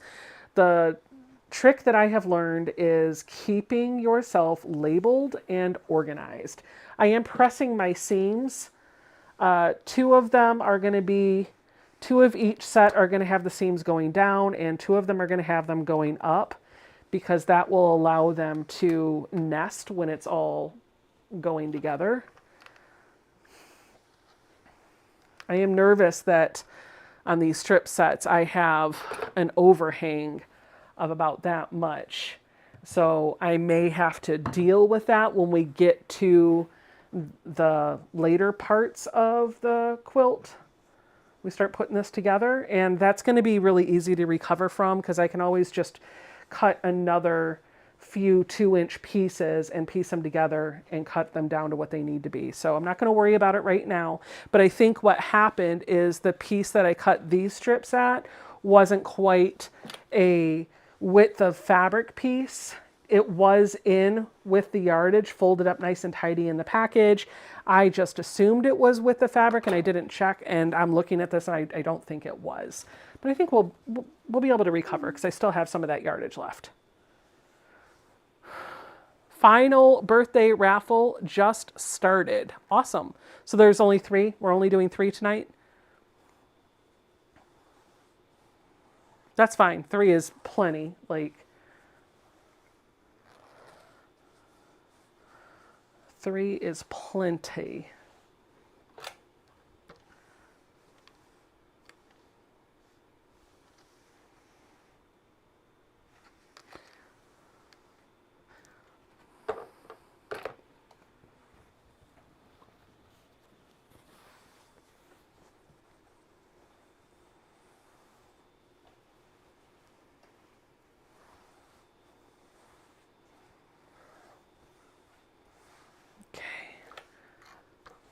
Get all this nice and pressed down.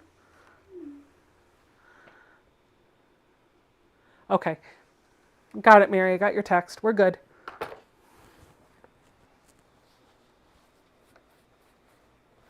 My nose itches. All right, let's get these out of the way. All right, let's cut this, and then I'm going to start sewing my strip sets. I should get to the point where I can start making the subcuts tonight. I don't know if I'll get this finished, but I'm gonna try to make this work. I'm not gonna use a stripology ruler because it's big and it's clunky, and I'm just cutting this piece of fabric, and I can get it done real quick without it. 2-inch. I'm cutting 2-inch strips.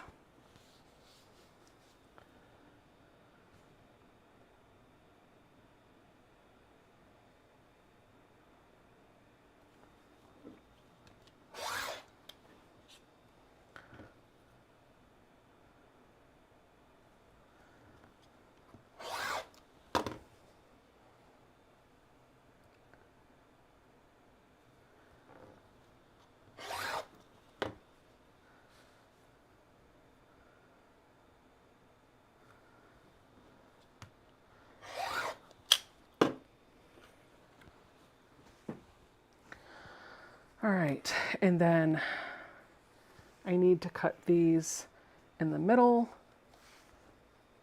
and have 2 piles of 4, and we'll be good to go. There we go there.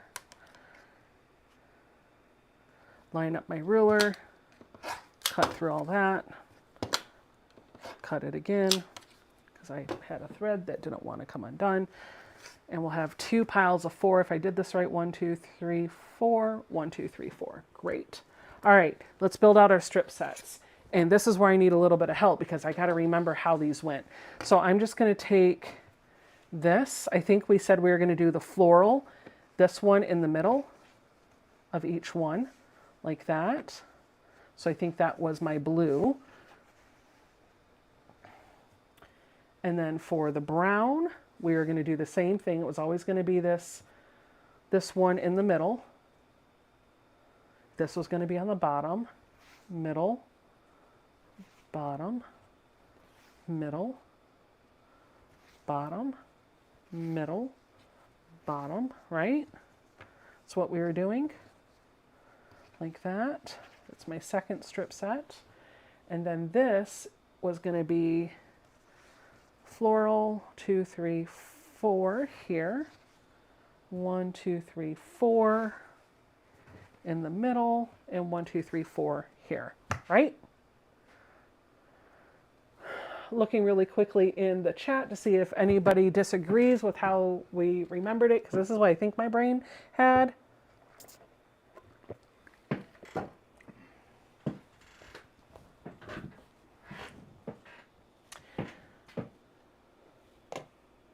All right, I'm going to open them up and start sewing them. I want to try to chain piece this as much as possible. So I'm going to lay these all out. And I'm just going to start grabbing and sewing.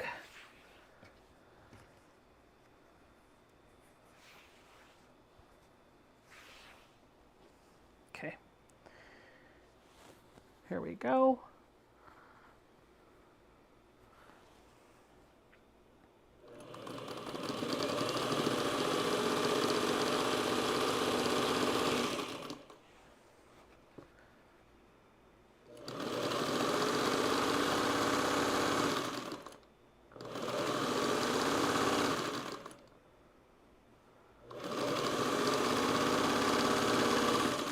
That's one start of the strip. I'm going to build out the pink strip sets, then I'm going to build out the brown, then I'm going to build out the blue.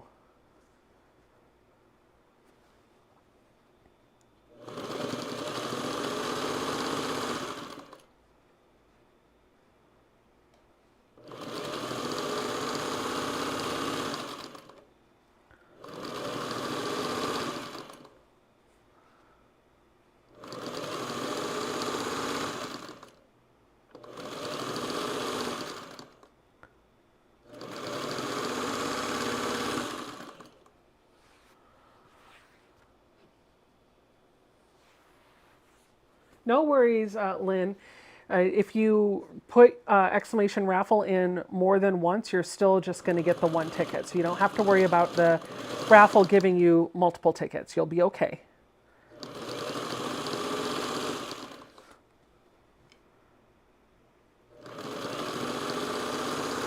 That's why I always tell people, if you can't remember if you got a ticket or if you didn't see your name come back from the bot, because it can get a little overwhelming when it starts spamming like that, you can always just do exclamation raffle again. And if you already had a ticket, there won't be any harm.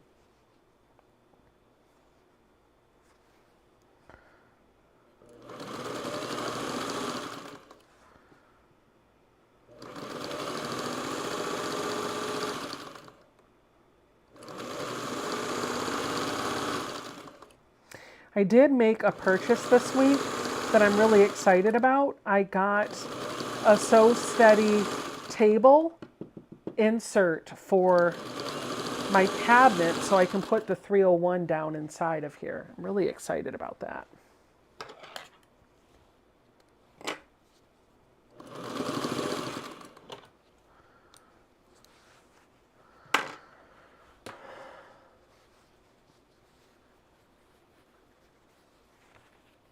Hello, Renee.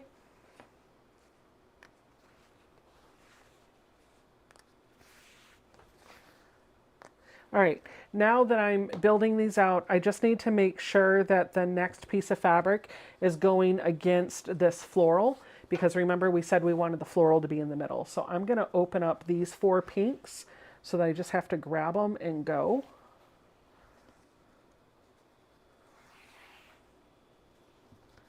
The bot can be a little funky sometimes. You're right, Mary. Sometimes the chat gets a little too fast for the bot to keep up. I actually think the bot keeps up. I don't think it's the bot. I think the combination of YouTube serving out comments can't keep up with the bot.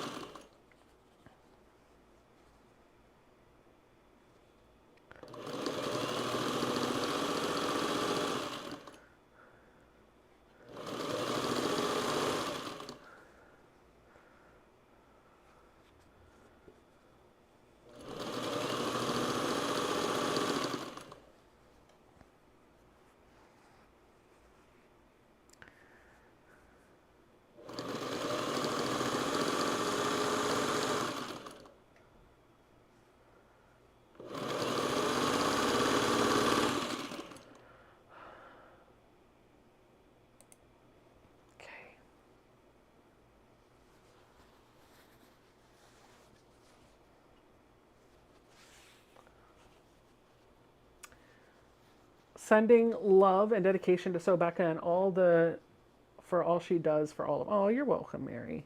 Thank you. Miss you.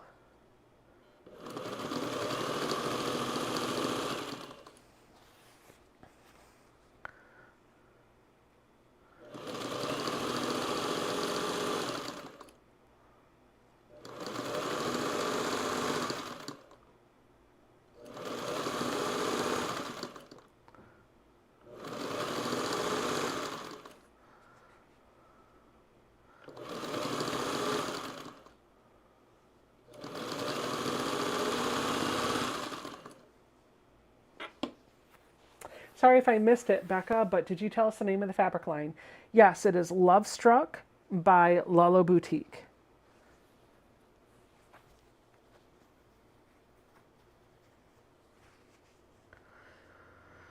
Mary Lou Lyon says, my old Bernina needs a good cleaning, so I'm going to take out my Featherweight 221 and use it. Awesome. Get that vintage machine going.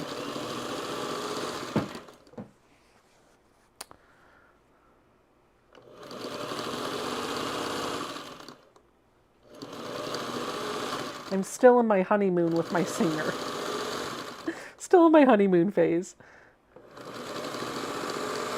We are very much in love right now. Ruby and I get along fabulously. Life is all sunshines and rainbows for us right now. Ruby, keep it that way. We'll see. Becca, what is the thread cutter you are using? Oh, I got this from a local quilt show. I have the Purple Hobbies Blade Saver cutter. I love it. I call it my Ninja Flower. It's actually on display in the shelves behind me. But I got this from a local woodworker. It was a gift from Mary to me, and I gifted her one of these. And it's just so little, and it's so cute. And I figured with all the stuff that I've been doing on, with all the stuff that I've been doing on this machine with the leaders and the enders and the chain piecing, I needed something like that. And I think that's really pretty. This is a nice gift. So I'm using that right now. I actually keep my Blade Saver thread cutter in my toolbox. So it's not on the shelf. I lied. It's in my toolbox. So I believe I have to go look. But anyway, so the Blade Saver cutter from Purple Hobbies, by the way, purplehobbies.com, you use Becca, the code Becca on their website, you get 20% off anything that's on the website. But this thing is super cool because it collapses down. It allows you to reuse your old rotary blades, but then it collapses down and folds up into a safe mode for transport, and it takes up not a lot of space. So I keep mine folded up, just like like put away mode. That's the best I can think of. And I put it in my toolbox. I have a carousel sitting here to my right, an acrylic carousel that holds tools and notions that I never take anywhere, and they just stay in my sewing room. But most of my sewing notions are actually in a caboodle-like box. You know those old caboodles from the 80s? It's a purple and a blue one. I love it. And that way it just stays open on my bottom shelf of my Martelli table over here. And I get whatever I need out of there. And if I'm going to a class or a retreat, all I have to do is close that up and leave. And all of my notions that I sew with or would need for a class or workshop are in there. I have duplicates of some of those notions, and the expensive, bigger duplicate ones sit in my carousel here, and I can reach for those if I want to. So like my seam ripper, I take the seam ripper that the So Yeah Brothers made for me a couple years ago, because it's got a stiletto on one end and a seam ripper on the other, and it's actually got a flat surface on the body that keeps it from rolling, which is really nice. I got that when they first started making those. So that goes in my case, but I do have a couple more seam rippers up here, specifically one from Modern American Vintage.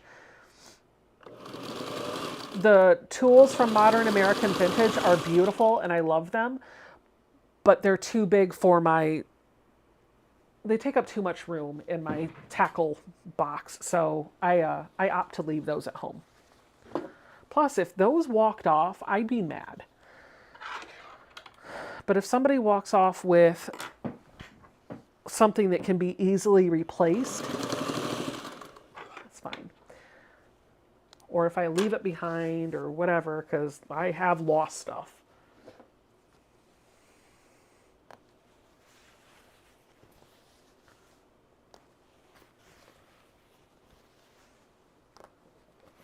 All right. So here are my pink strips. I'm not going to worry about pressing them right now. I'm just going to keep sewing. We're going to move on to the brown strips.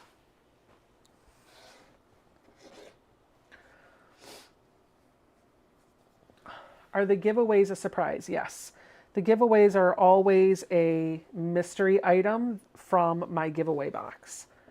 And I can tell you this time it is a charm pack. I can't tell you specifically what charm pack you get. There's a few in there, but I do believe the charm packs that are in the giveaway box are all newer lines that just came out within the past 6 months. So they're not out of print, they're not old. And they're Moda. They are Moda charm packs, I will tell you that much. But I think there are 3 or 4. Where can we find the thread cutter? I don't have a website for you. It was a gift. I'm sorry. But the Purple Hobbies one that I was telling you about, you can get at purplehobbies.com. And if you use the code SewBecca, you'll get 20% off anything you buy on that website. This was a local woodworker. I do not believe he even has a website. Kelly Moulter is your final winner. Awesome. Congratulations, Kelly. Let us know in the chat that you are here.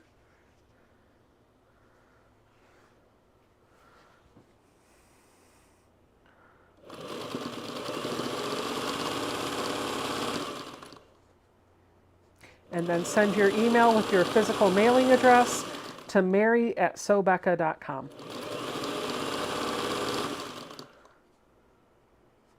Need a sip of tea.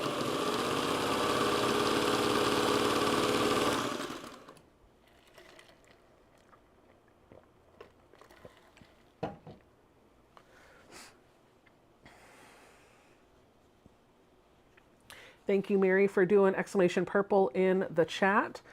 That will drop the link over to purplehobbies.com, and it reminds you to use the discount code SewBecca.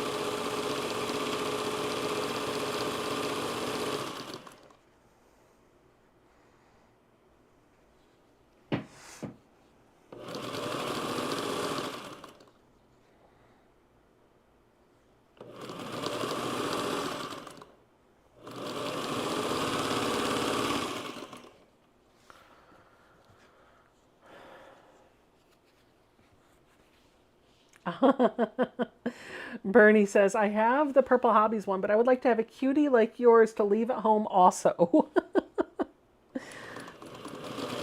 Well, I'll just tell you that cute little one also goes really cute with my little quilter's tray from Fallon. You can get this from Fallon's website. It doesn't fit in there perfectly, but isn't it cute? It's so cute. It's so cute. Awesome. Kelly commented. Wonderful. Congratulations, Kelly. I'll tell you what. The woodworker that makes this is usually at a local guild. There are a couple of local guilds, and he is usually a vendor at those shows. So what I'll do is next time, the next guild show, I will make sure to grab his information and I will share it with you guys in my Facebook group. And I'll also do a post here on YouTube if he's there and he has a way that you can purchase those virtually or electronically. I don't think he did, but I could be wrong because I could be remembering things incorrectly. And I also acknowledge that things can change. Maybe he didn't at one point have a website selling his stuff, but maybe he does now. But it is really cute.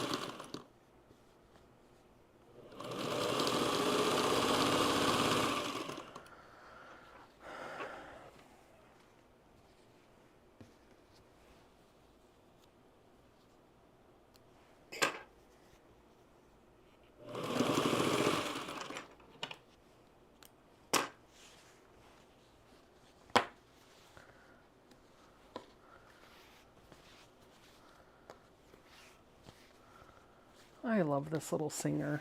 Oh, it's just great. I am in love, you guys. I am just in love. I'm in love, and I don't care who knows it. $10 if you can tell me what movie that's from. But just joking, because I'm not really giving anybody $10.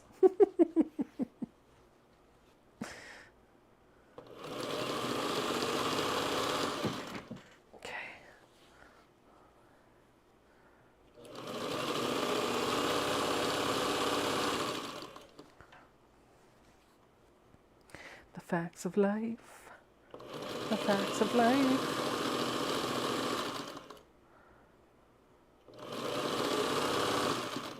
I've got that song stuck in my head, the theme song from Facts of Life, because earlier in the live stream I said, what's right, what might be right for you is not right, might not be right for some. And I think that was the lyric from, or a lyric or a line from that theme song. And so in my head I'm going, the facts of life, the facts of life, when the world, I can't even think of the words, but I've got the tune stuck.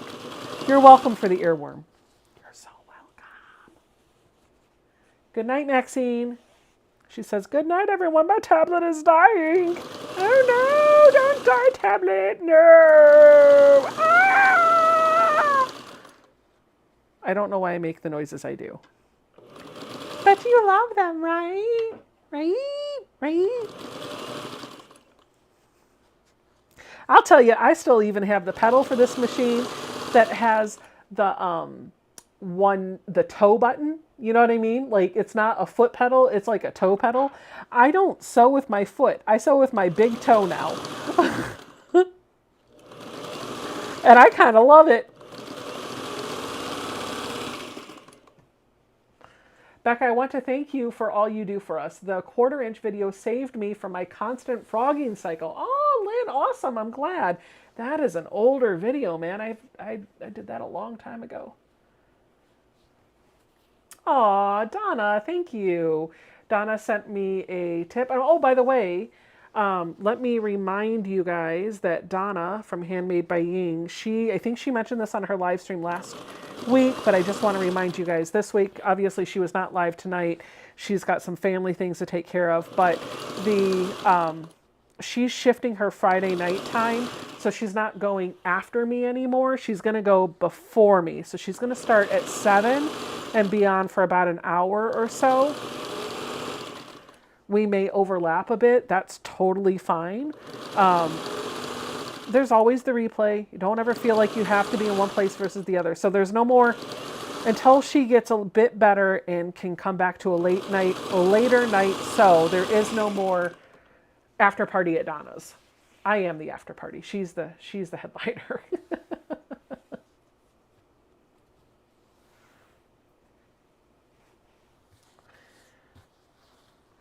Somebody said my old white sewing machine has the big toe pedal. Never in my life did I see my grandmother's nails unpainted. They were a perfect match, that machine. I am taking a break from getting my nails done. Back in 2020, I started getting my nails done all the time. And I don't know if I got a nail fungus at the salon or what happened, but I was just having a lot of issues over the past year or year and a half-ish, where I've been struggling with, honestly, my fingers itched, especially right after I got my nails done. And so I took the color off and I was like, no, I'm just going to wear them I'm just going to wear them natural for a while, and I'm going to keep them short. And we'll revisit this at a later date. But when I did that, there were 3 fingers that I was having issues with the itching. And when I looked at the nails, there was it wasn't pink. It was white. Like the nail had lifted up off of the skin up towards the top, and they were thin and they were brittle. And I was like, you know what? We're going to grow those out. So now they're healthier looking. But I've not gotten a manicure, and I do want to get a manicure. But because I do, at least that cleans up the cuticles and stuff. They're in a better shape now. I can't paint my nails for nothing. I would love to add a coat of polish on them. One hand will look great, the other one won't. But I bought a few colors, a few bottles of regular polish and a couple of colors that I like. I know I can always take that in and have them do it, but the regular polish comes off so easily that it's like, why bother? So Terry says, I know the feeling of sewing in that machine. I enjoy it. I am on my honeymoon every time I take the next one in. Hey, I saw you got a shout out, Terry, over on, what was her name? Why am I blanking on her name? I know exactly who she is. Jean Truelove. That's it. Jean Truelove, her son Maxwell gave you a shout out for your vintage machines over in one of her recent videos. I watch the videos, but I don't always comment on the videos that I do watch. Most of the time I don't comment. I just lurk. You want to know the real reason for that? Because a lot of times when I'm watching, I am busy with my hands doing something else, and I want to keep that momentum going. So I let it play, I listen, and then I move on to the next video.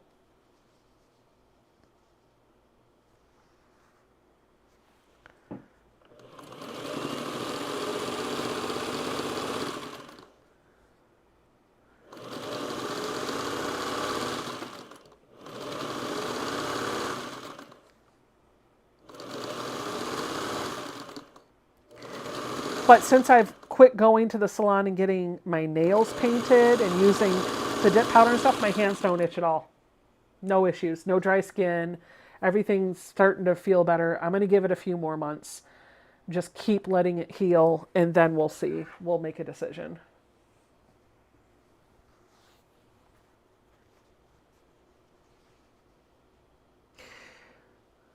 Tracy says, I got a fungus years ago on my big toe and just finished the second round of meds for it. It's been over 2 years and it's finally almost gone.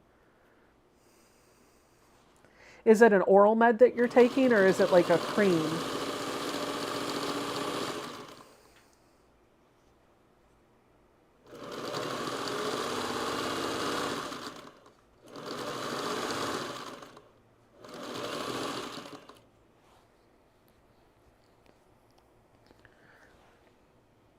Oh no. Linda says, man, I get myself wound up when watching. So yeah, don't know what causes it, but I overtalk, I overspend. Are they selling right now? Are they live?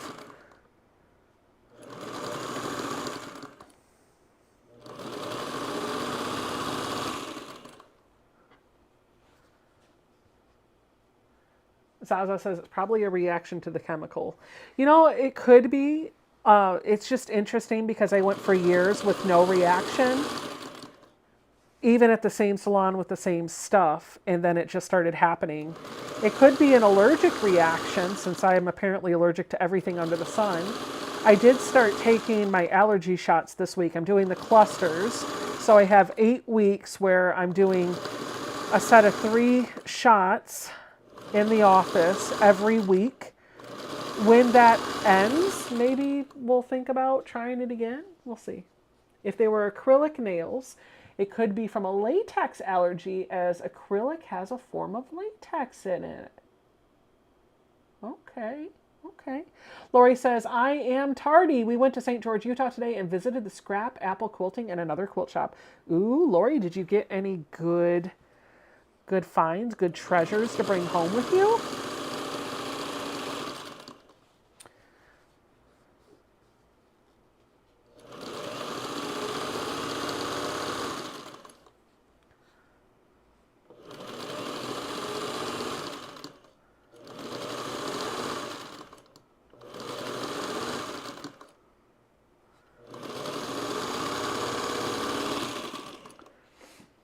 Ooh, Renee's going to start her allergy shots next week. Tanya says, yes, so yeah, I was selling Lori Holt earlier. Wonderful. Lori Holt. Awesome, awesome. I haven't bought Lori Holt in a minute. Oh, my ear itches. Artificial nails can make your natural nails very weak and thin.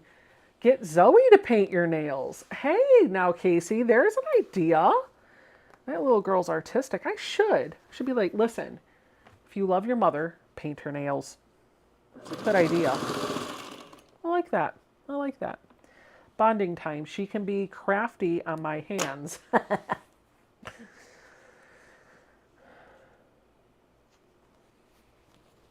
Zaza says, they change the ingredients to stuff all the time. I used to get hair treatment at the hairdressers and suddenly I had a bad reaction. Oh, wow. I didn't know that. I figured once you had the formula, you had the formula. You're just changing the color. Good to know. Yeah, same, Angela. Angela says, I got acrylic nails for several years. It made my nails so thin that it actually started hurting. I could start to feel like the drill thing when they would file the top of the nails and they would take the color off. And I could feel that the nails underneath, they weren't doing the glue. They weren't doing the acrylic. It was the dip nails, which is essentially acrylic. It's just a powder acrylic, and then they cure it with the liquid chemicals. But it did make them, it did make it that way. So then I was thinking, okay, well, maybe if I do the gel, but they treat your nails the same way for the gel polish as they do the dip. The only time they don't drill down your nails is if they just put regular polish on it. So, but the regular polish doesn't really last that long. However, if you get a regular manicure, you take your own color in, then you can do touch-ups at home.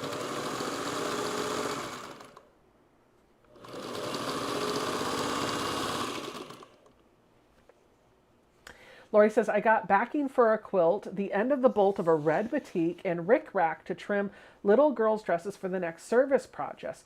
Rickrack was on clearance for 10 cents a yard. Oh my gosh. Apparently there's lots of folks in the chat that have allergies to latex. Maybe I have an allergy to latex. When I went in and they did my allergy test, they just tested me for environmental stuff. So latex was not one of the things I got tested for, but I wonder if I maybe have a small reaction to latex. Huh. I know I have a reaction to nickel. I'm allergic to nickel. I have my skin is allergic to nickel. So it wouldn't surprise me if I have a latex allergy. I also think I have a dairy allergy. I don't think any of my allergies are life-threatening, but they didn't test me for dietary allergies, though now I'm kind of like, I wonder. I can't do very much lactose.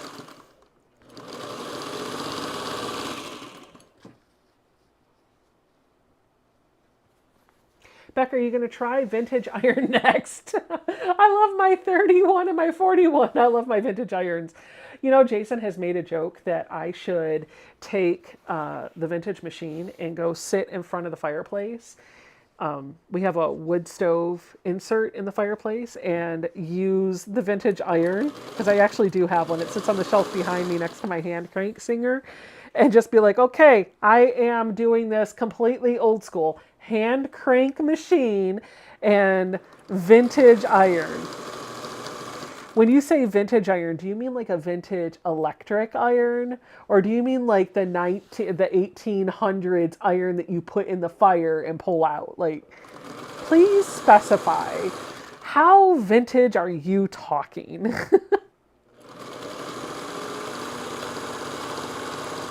And technically, vintage could be, I guess, the 80s, so...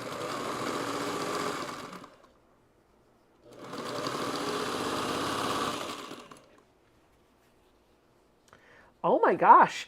Angela says she is allergic to antibacterial soap, and antibacterial stuff they leave when you come into the hospital. Oops, that's not good.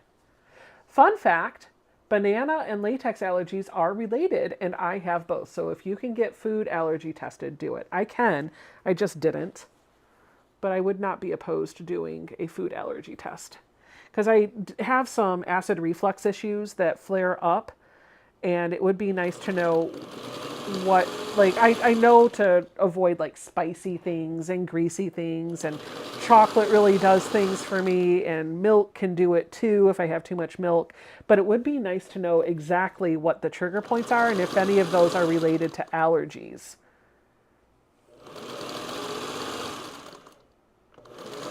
I mean, if I know what I'm allergic to in the environment, I might as well go all the way, right?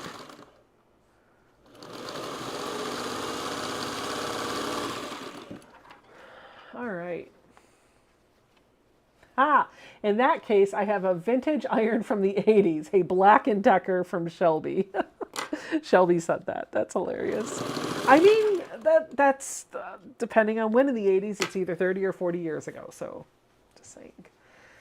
You're welcome. You now feel old. You're welcome.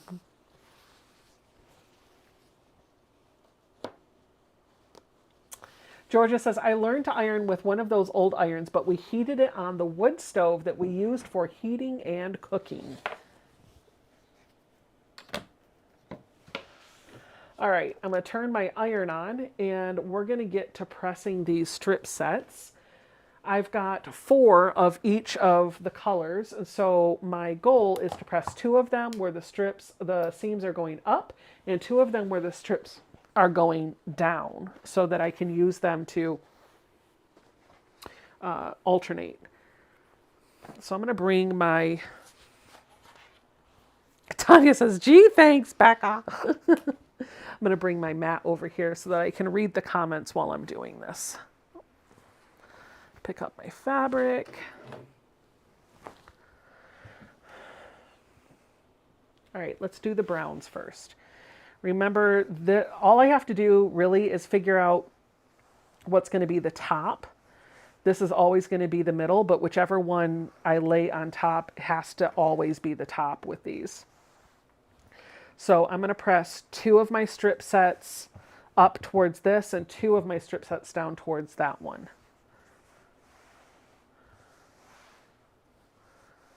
So Terry says, I do have a vintage iron that was from the 40s. I also had my grandmother's coal iron, but I lost it in the hurricane. Wow, Joni says, my friend has a serious latex allergy. They painted her offices and she had to stay home for a week. Wow. When you don't have allergies or things like that,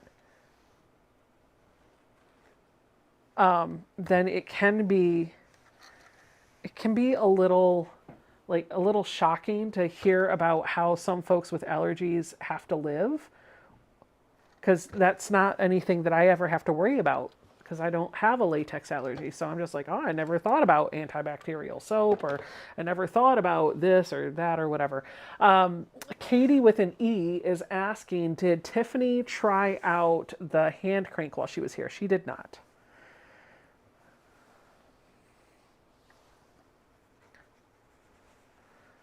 Tanya Rogers says, early 70s baby here. Guess I'm vintage. LOL.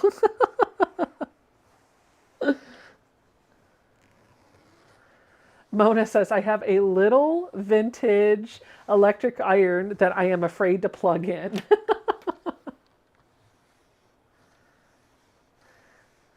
Sarah Stitches says, so Terry, I love my vintage sewing machines. I use my 301 and my featherweight more than my Juki. I can understand why, and I would not be surprised if that is me.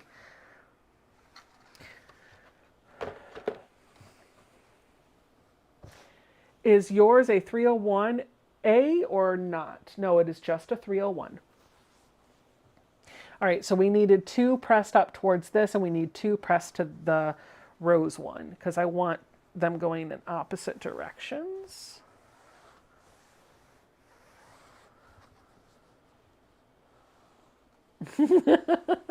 Shelley Clark said, Tiffany wouldn't be able to crank that machine fast enough to her liking. She would not. She would not.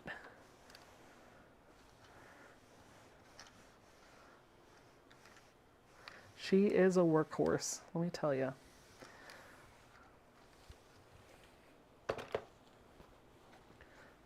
There's that.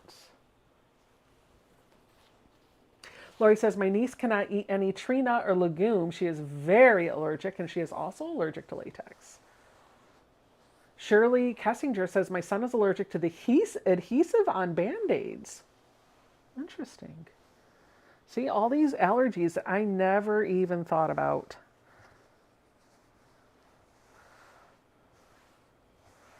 Guess anything's possible, right? She is a speed demon, Zaza. Tiffany is a speed demon, for sure. Speaking of, I need to catch up with her. I haven't talked to her in a minute. She's been so busy. So have I. Been traveling a lot. I just need to catch up with her and see how she's doing.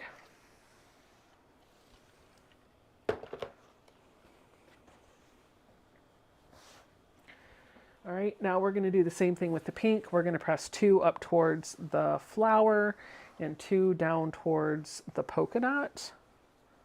Becca, do you spray the starch on all project fabrics in one session, then iron, or right before cutting? I do it before cutting. So when I buy fabric, I just put it on my shelves. I don't pre-wash it. I don't pre-starch it. I just fold it up nicely and put it on my shelves. And then when it's time to pull it out for a project, I will cut off what I'm going to use, and I will starch what I've cut off of the yardage that I have on my stash, and I'll go with that. Now, the only time that I will differ from that is when I have a pre-cut that I need to use the entire pre-cut for, and I can't have any shrinkage. And in that case, then if I can't starch the pre-cut, the yardage that goes with it doesn't get starched. But the reason why I don't, okay, so there's 2 reasons why I do not subscribe to the pre-wash theory, or pre-washing my entire yardage all at once, I should say, and pre-starch theory, because I never know if the fabric that is in my yardage is going to be used to accompany a pre-cut that could be starched or sized. I don't know how I'm necessarily going to use it. And just because I bought the yardage to be for a certain project does not mean that I will use it for that project. Things could change. And so if it just sits on my shelf, just like it comes off of the bolt, then I have the advantage of being able to repurpose it for something else. If I bring it home and I starch it, or I bring it home and I pre-wash it and then put it away, then if I pull out a charm pack, the fabric has not been treated the same. And while there's probably not a big deal, you could definitely do that and see what happens, I worry about the shrinkage consistency with an unwashed charm pack and a pre-washed set of yardage. I also do worry, though not as much, about an unstarched pre-cut and starched yardage.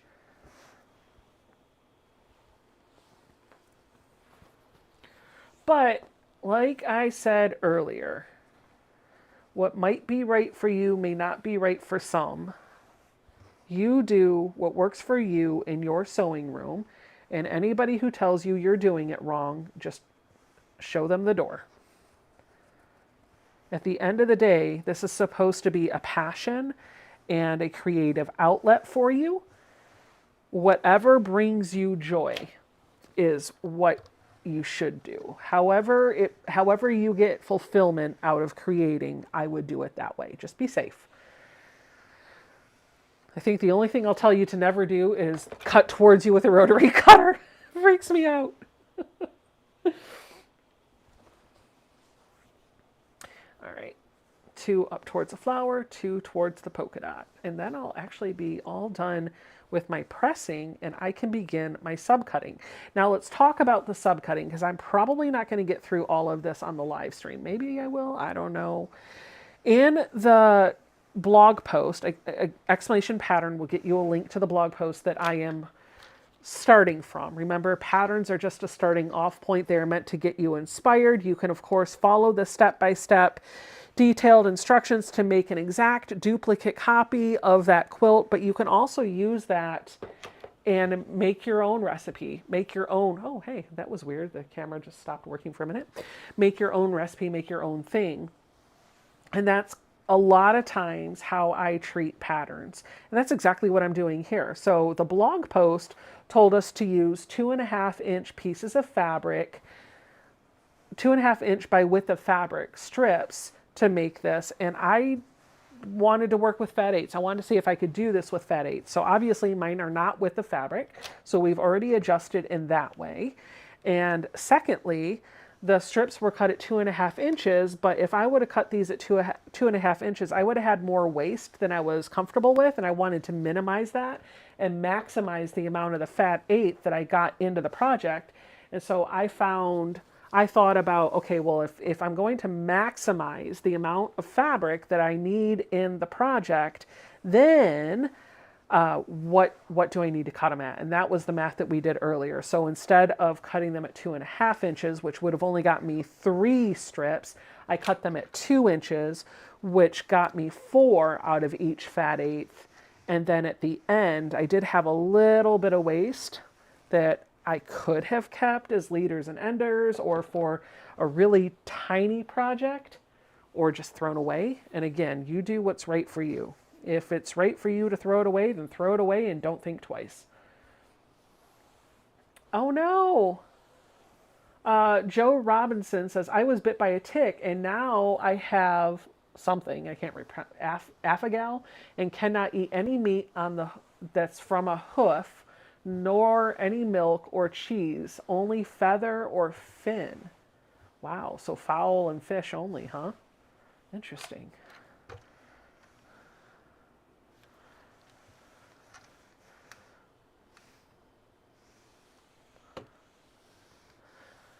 Sarah Stitches says, my daughter is highly allergic to cats. Yes, me too. I tend to be very careful when I bring fabric into the house. Most warehouses use cats to keep down rodents, so I'm very careful. I am also highly allergic to cats, though not so allergic that I feel that I've been told I have to carry an EpiPen, but allergic enough that I can be in and I'm allergic to dogs too, so there you go. Not as allergic to dogs as I am cats. Cats are the biggest trigger for me. And then everything else is a little bit under that or a lot under that. But I can walk into a house and sit down on a surface where a cat has been, and I can tell you the cat's been there. All right. These are all of my strips. Angela says, almost 2 decades ago, I got tested. I'm allergic to trees, dust, and cockroaches. I am not allergic to cockroaches and horses. I'm allergic to everything else. And it's so cool to be able to be like, okay, I know what I'm allergic to. Everything except for cockroaches and horses.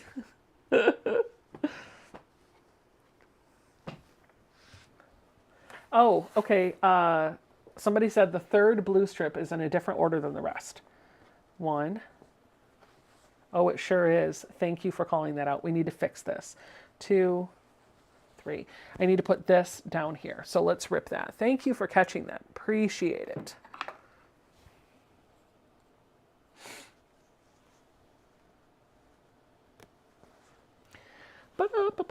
See, and we'll go through and look at all these to make sure that they're all right, except for this one, because this one.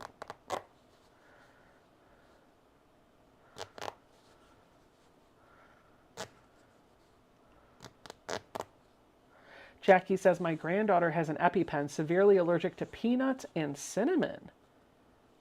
Mona says, I need to get allergy tested. Mine are driving me crazy. Highly recommend it, Mona.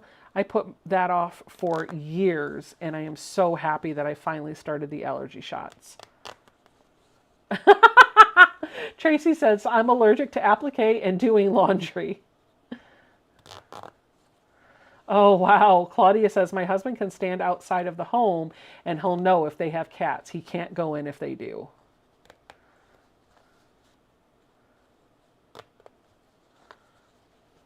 I'm not that bad.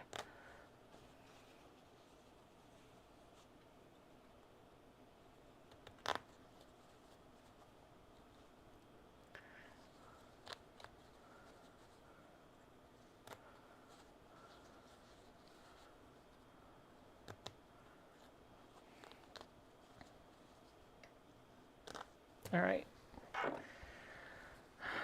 We're going to put this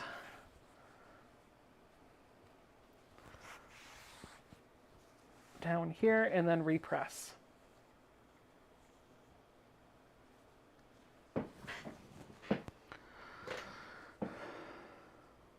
Good catch, guys. Good catch.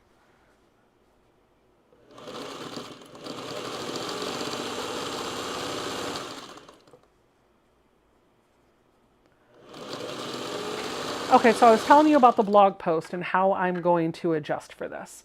So when we cut our strip sets, the blog post said to cut 2.5 inches by your width of fabric. That is not what I did. I cut it 2 inches because I wanted to keep as much as I could out of the fat eighth. So if you look at how she subcuts her strip sets, she starts with 2.5 inches and then goes down 1/4 inch of the way all the way through until she gets down to, I think, 1.25 inch in the blog post. I'm going to start at 2 inches and go all the way down, and I'm going to stop at 3/4 of an inch because my strips are 1/2 inch smaller, so mine are going to be on a smaller scale. So I'm going to still use her numbering scheme, but I'm going to change them. Every one of her subcuts, mine are going to be 1/2 inch smaller. Does that make sense? It does mean that that very fine point in the middle, that very thin stripe, the one that I'm going to cut at 3/4 of an inch, which is going to finish at 1/4 of an inch, is going to be super tiny, and I might hate myself for it, but it's only going to be 1 or 2 strips, and I think we can deal with it. Okay. Before we go any further, we're going to make our strip set A and our strip set B. And the difference here is strip set A is going to be where the seams are going up one way and strip set B is going to be going down. And we're going to alternate when we're putting this together in A, B, A, B, A, B, so that the seams are always going in opposite directions and they're going to nest. So in order to put these together, I need to create my A and B piles. So these are going, the seams are going up to the polka dot. Uh-oh, okay. The seams on this one need to go up to the polka dot because I need to have 2 where the seams go to the polka dot and 2 where the seams go to the flower in order for that nesting to work. So let me just fix this. And because I've already given this a good press a couple times over, I might have to hit it with a little bit of starch to convince the seam to change direction.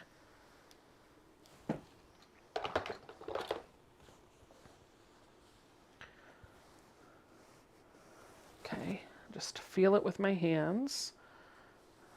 There we go.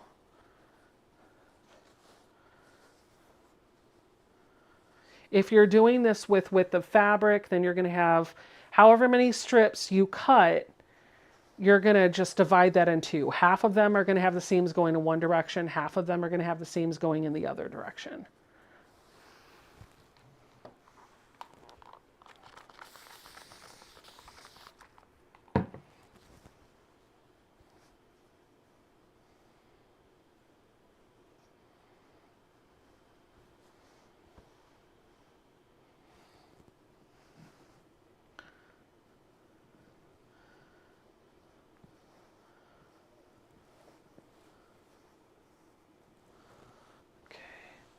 just trying to get the seams to go the right way. It's a little finicky because I've already treated this one and pressed it and done all the things, so I got to undo that. Nothing that a little bit of starch and heat won't undo.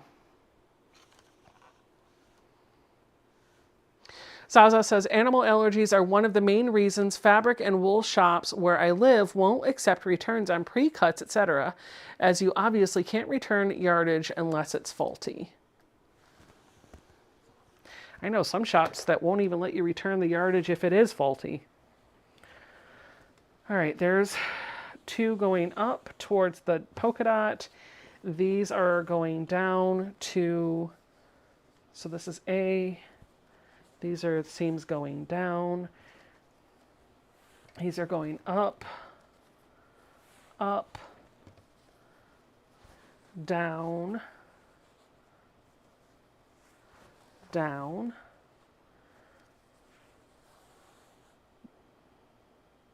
this is down, this is down, this is up, yep, and this is up. Now, I'm going to be a little particular here. This middle fabric is directional, and I want them all to be going up. So I'm just going to thumb through this and change things if the direction of the flowers, yeah, see how these are going. So I'm going to make this my A. Like that. So that's going up, up, up, up. The seams are going up here. Oh, shoot. Well, okay. It is what it is. The seams are going down here. And these are just going to be upside down. It's fine. It'll be okay. I was going to try to... I could rip this seam if I wanted to and fix it, but I don't think it's going to... it'll be fine. It'll be fine. Especially if I do... Hold on. That'll go up. And then this will go... Yeah, it's still going to be upside down. It's fine. It's fine. Whatever, we're going to leave it alone.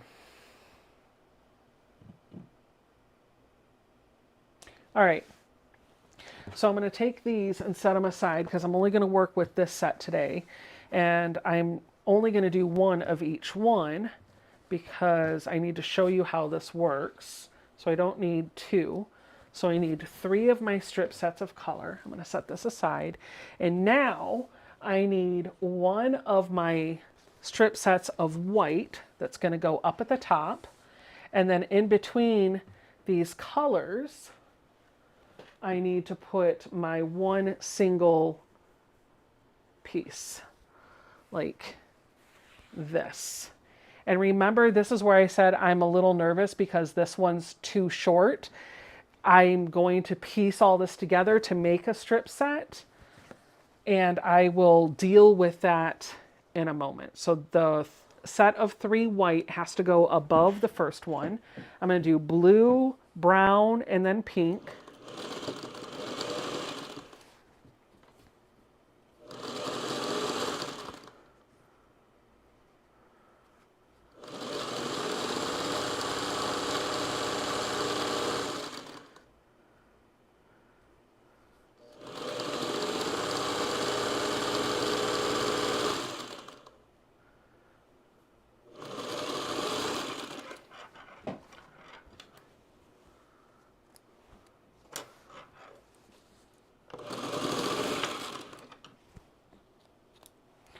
And now we're going to do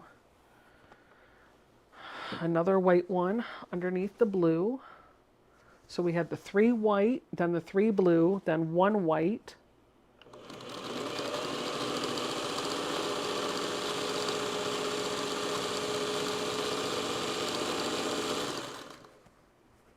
Oops.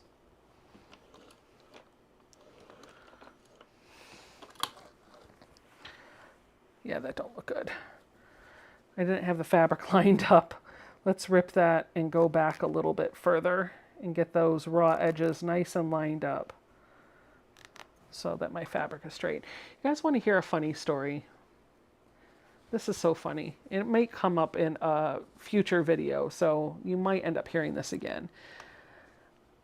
Before we went to retreat, the first one, the one that Donna puts on, I went in my local quilt shop and I was buying some fat quarters for a fat quarter game that we were going to play. Actually, I was buying discounted clearance yardage, and then I was going to take it home and cut it up into fat quarters. But anyway, besides the point, I'm at the quilt shop, and this one of the employees is cutting up my clearance yardage for me. And there's a new employee that I've never seen cutting fabric for another customer. And I'm just kind of standing there admiring the fabric that she's pulled. And the shop owner is talking to her about classes that they offer and some other things. And I don't know how they got started on this topic, but the lady was telling her, I think they were talking about how I guess she was using a rotary cutter to cut the fabric, and normally they rip, so I don't know if the customer asked for that, but all that's besides the point. What is on this fabric? Did I over oil?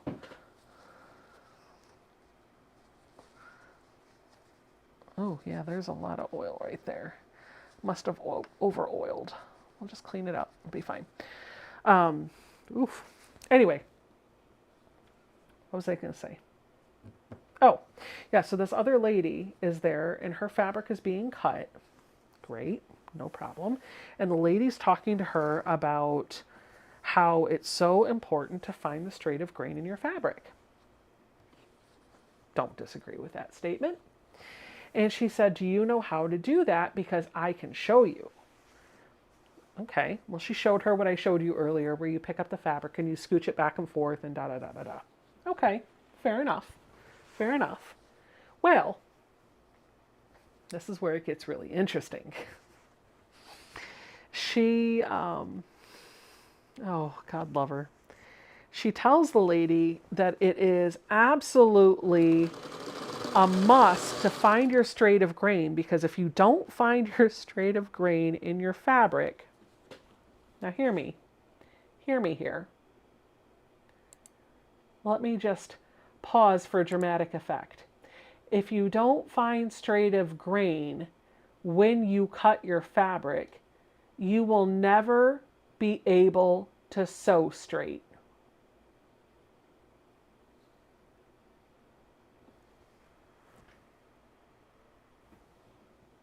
And she didn't say it one time. She repeated it multiple times. If you don't find the straight of grain, you will never be able to stitch straight. You will never get a straight seam. And the lady even said, oh, really? Wow. And she was like, I've been using the magnetic seam guide on my machine to help make sure that my sewing is straight.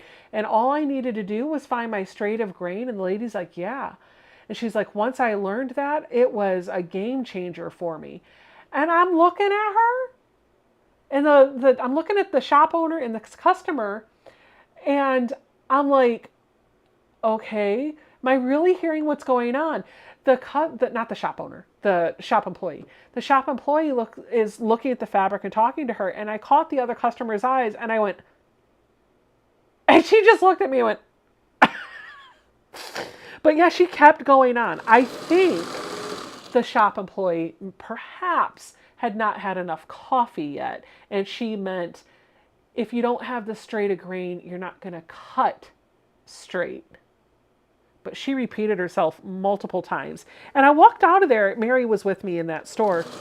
I walked out of that and I told Mary, I was like, that is so dangerous. This woman obviously didn't know what she was talking about, and she's passing off these tips as though they're the gospel truth to people that are coming into a quilt shop. If that was a brand new quilter, she would have taken that as biblical truth. And then when she was sure to cut straight and find the straight of grain and still couldn't sew straight, she would have beat herself up. So let that just be a listen to you. Just because you work at a fabric shop doesn't mean you know what you're talking about.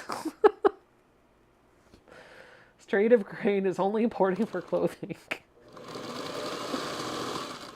I don't bother trying to find straight of grain, but I do try to make sure that when I'm cutting my fabric that I'm cutting it straight. But it's not necessarily straight of grain.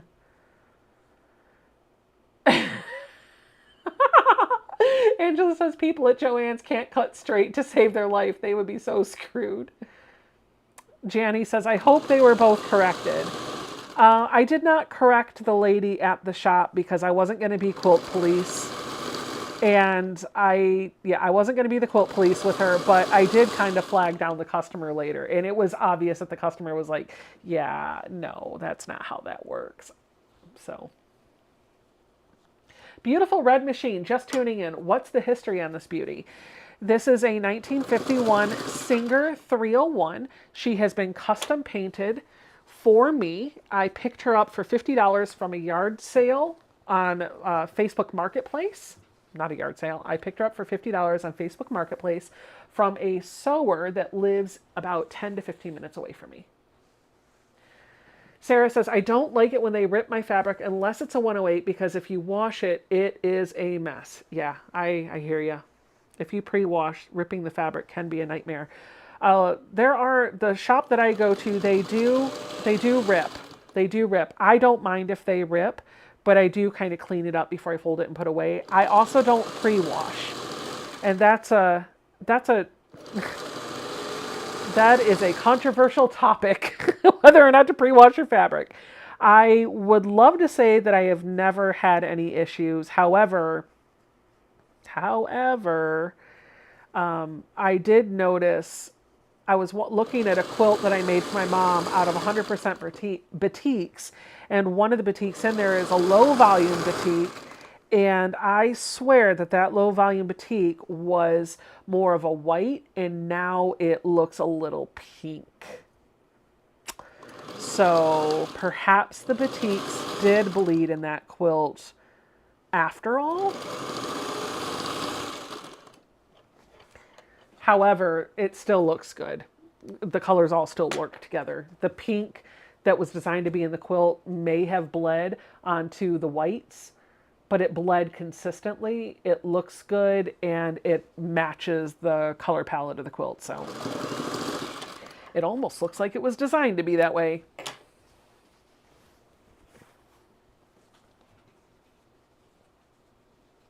Yep.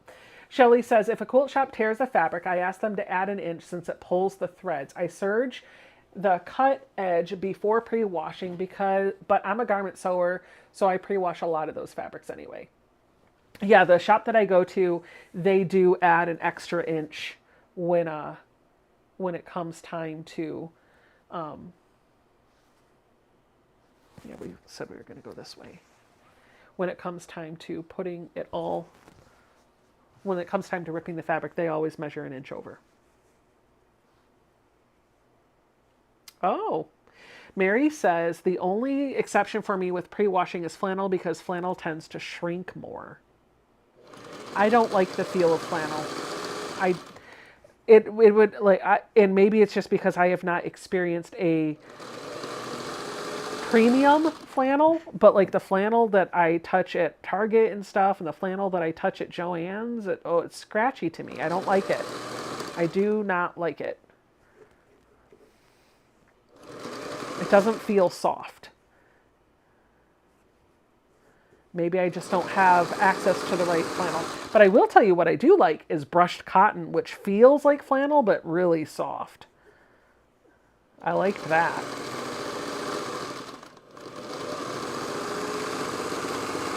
All right, this is my first set of strips, and like I said, I've got some straggly ends here, and I'm going to have to make up for that later. I do want to give this a good press. I'm going to pull my pressing mat back over, and so where I joined those white fabrics, why am I doing this? I've got this one right here. You can just pull this in. Hold on. Give me a minute, guys. Let me pull my puzzle mat in. This is from Sewing by Sarah. And I have a coupon code there too. This is a wool mat that has puzzle pieces in it. I did a video on some notions that she sent to me. I think it's 15% off the website, Sewing by Sarah, with the code SewBecca. All right, so I'm going to look at the back of this. And all of my seams in this are going up. So everywhere where I joined these strip sets, I'm just going to make sure that the seams are all going up towards the top. So I'm going to lay it down with the right side up. We're going to turn my iron on because it's timed out. And I'm just going to roll the seam in the direction I need it to go and finger press it down. That way when the iron's heated up, I can just run it over the right side of the fabric. The table you have your press mat on is nice looking. It's from Amazon. I love it. I love it. It is just a card table. We've got a few of these. It's my mom's side table for when she's here sewing, but I stole it from her. So it's over here. I think it was like $30 or $40 on Amazon. It's a good size too. You can fit an entire sewing machine on this. For a while before I bought the table that her baby lock sits on, she actually put her baby lock with the extension table on this thing. It wasn't as sturdy as a table, but you could use it.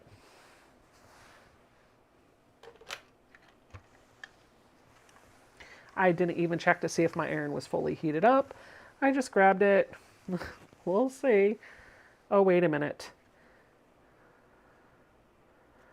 Look what I did.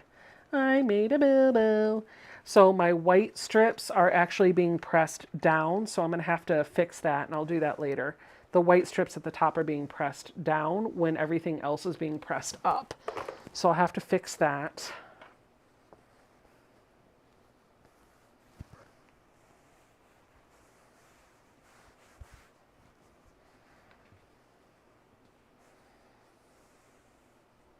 Give it back. My mom said, give it back. You're not here. I don't have to.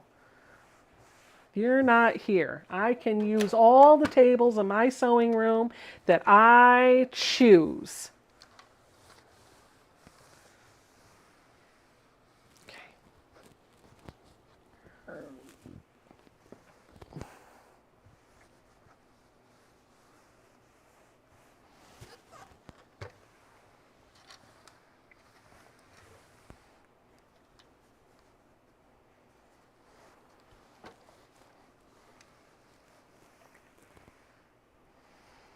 All right. Now these two seams up here are pressed down. So I'm just going to twist them so that they're going up. And then I'm going to show you how I'm going to cut my strip sets. And I'm going to remind you that I'm going to start with 2 inches instead of 2.5 like the blog post has. And I'm just going to keep going down a 1/2 inch, a 1/2 inch, or a 1/4 inch, sorry, a 1/4 inch, all the way down until I get to 3/4 inch. And that's it. And I don't know how many I'm going to need of each one. I'm just going to kind of keep cutting all of my strip sets until I have an even, until I have them all cut up. I will look at the blog post and see how many it says to do. We'll see if maybe that'll help. But I'm not going to do that tonight because I'm not going to cut all of these. I just want to show you how to cut this.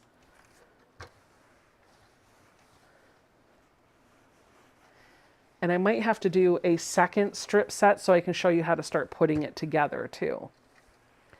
So yeah, let's do that. We're going to do a second strip set. We're going to do a strip set where the seams are going down instead of up. And then I will show you how we cut and we start assembling. And that should be enough to get you on the road to doing this on your own. Probably about another half an hour or so. All right. Oof. Just gonna, spoiler alert, to cut these, I am gonna fold them in half.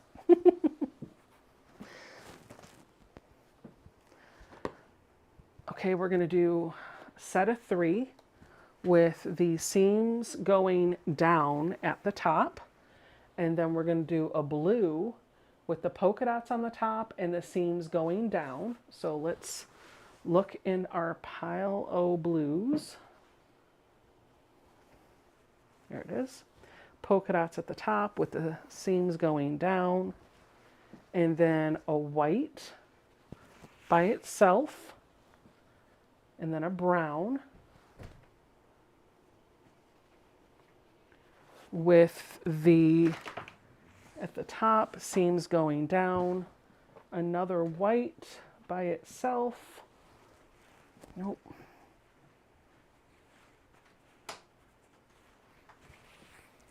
And then a pink with the polka dots at the top and the seams going down like this. All right, let's put this together. This will be our strip set B.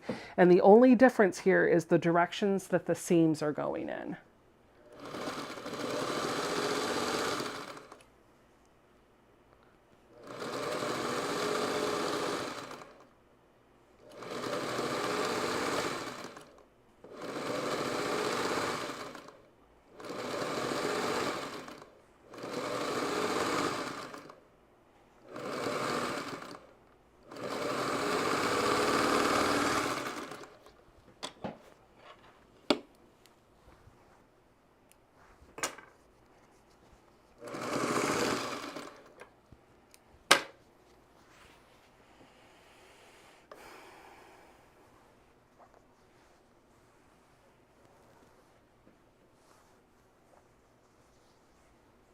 Watching you in the Eastern time zone, so you are on much later than the West Coast women are used to. Loving my visit to the Finger Lakes region.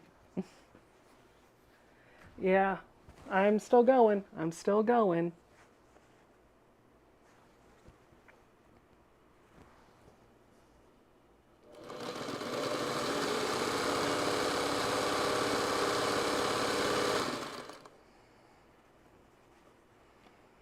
We need a sip of that tea in a minute.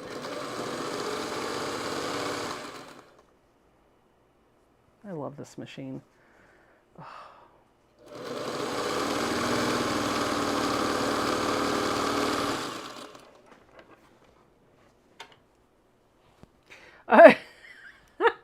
Lynn says, Becca, your mom wants you to go get her. No, she needs to stay home. She needs to stay home for a little while. She's been up here most of the year. But if she really wanted to come, I would come get her. And she knows that. My stepdad's got some procedures that need to be done, and she's got some doctor's appointments and things that she needs to take care of. So she really needs to stay home and get all that stuff taken care of before she starts thinking about more trips. Linda says, you're making good progress. Mom, you misspelled that name. You should fix it.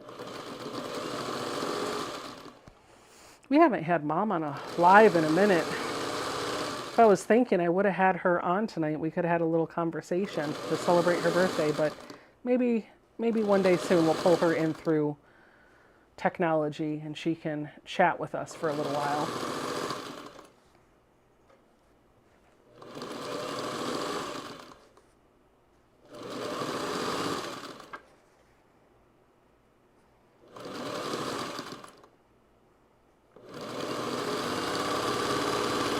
Facts of life. How far away does she live? Mom lives about 7 hours away. She has not moved in yet. She keeps a second home here that she uses about half of the time.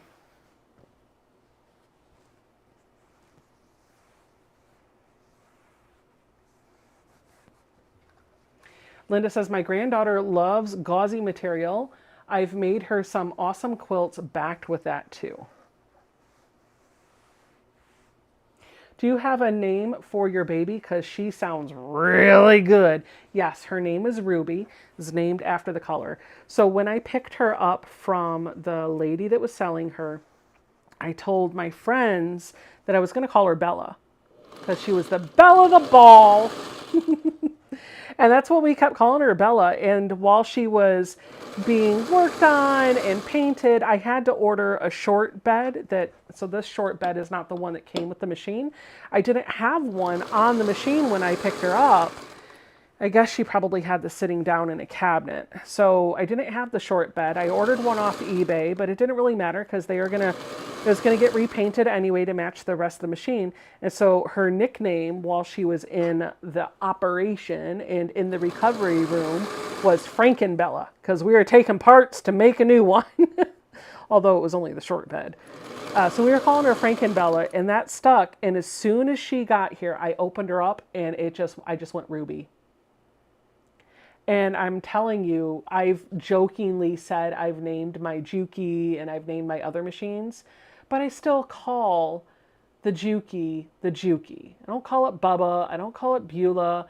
The long arm, I don't call Amara, which is what it is. I call it the long arm, but she has a personality. She is special to me. I am so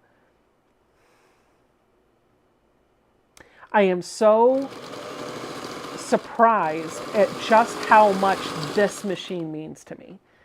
I absolutely love her. I don't want to work on anything else. And it might be because I'm still in the honeymoon phase. I don't mind that she stitches slower. I don't mind that I have to take extra time to snip things. I don't mind that I have to use a leader and an ender.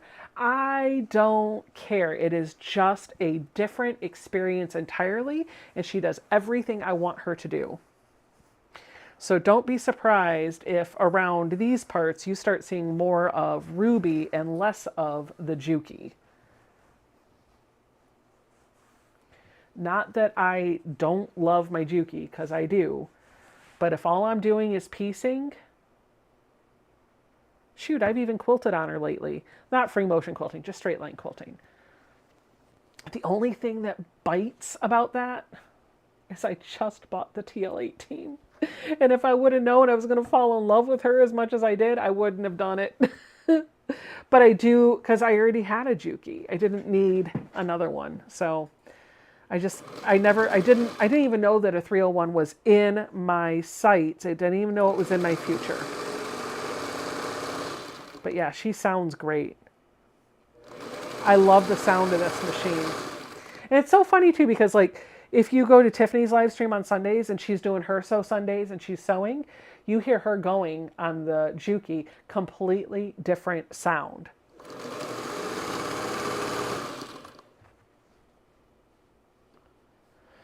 Have you sent a photo of the new Ruby to the lady you bought her from? No, I have not. And you know, that's actually a great idea. I should. I'm sure I have her, because her husband's the one I interacted with. I should send them a message and be like, hey, I just want to let you know, I am a quilter. I bought the 301 from you earlier this year. I have since had her repainted, and she is center stage on my YouTube channel. So if you want to see her in action, here's some videos. And if you want to see some pictures, they're attached. That's a great idea. I should do that. I like that. I'm sure she would get a tickle out of that. I'm sure she would love to see that.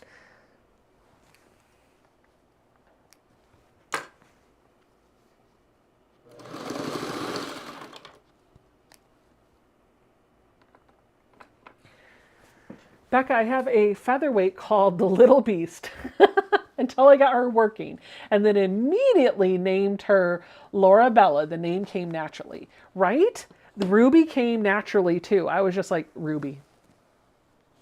Ruby. The only problem with Ruby, and it's not a problem, I don't care. The whole time at Alabama and even leading up to it, because Mary was here when she got here and I was sewing on her. The whole time I was sewing on her for the first few weeks, I was just like, oh, Ruby, don't take your love to town. I love that song. You're welcome, Mom. She loves Kenny Rogers.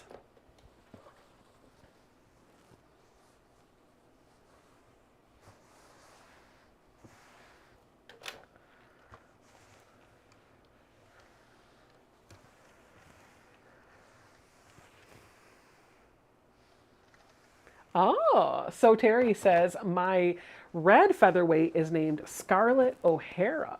I've actually never fully paid attention to Gone with the Wind all the way through. I have put it on a couple times. It's one of my mom's all-time favorite movies.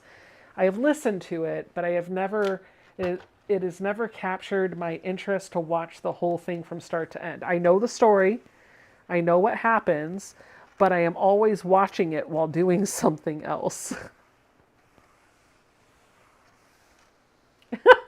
Joan says they may reply, I want it back. Nope, I gave you your $50. All right. Now, our next step here is to sew these into tubes.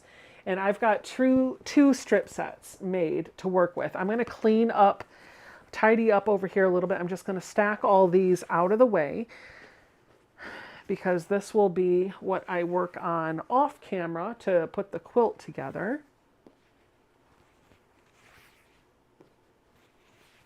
But I just want to give myself a little bit of room to actually work and do the things that I need to do. And I'm going to move this out of the way too. Okay. I need to sew these into tubes because what's going to happen is I'm going to subcut. Let me give you the overhead camera so you can see a little bit better what I'm doing. Oh, hi. Camera, you want to work? Camera, you want to work? Hold on. The camera stopped working. Let me see if I can get it up and running. Hold on one second.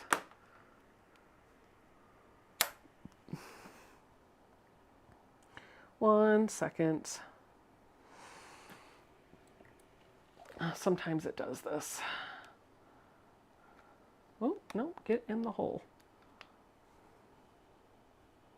There we go. Now we'll put you back on the overhead.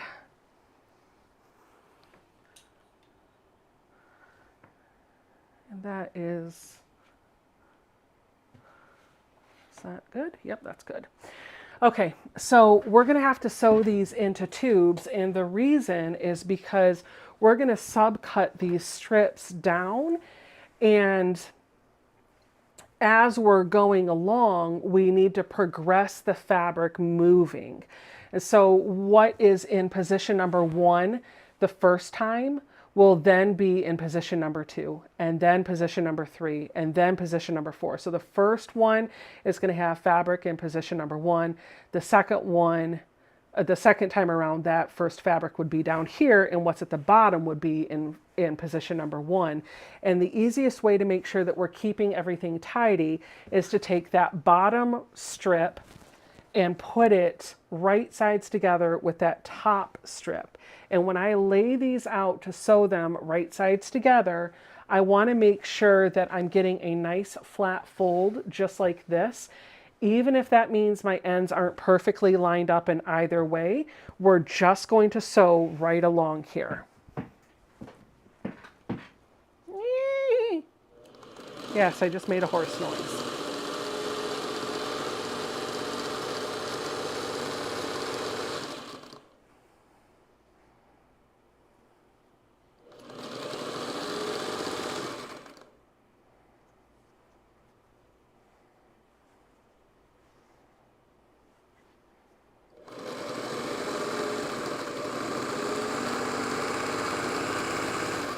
All right.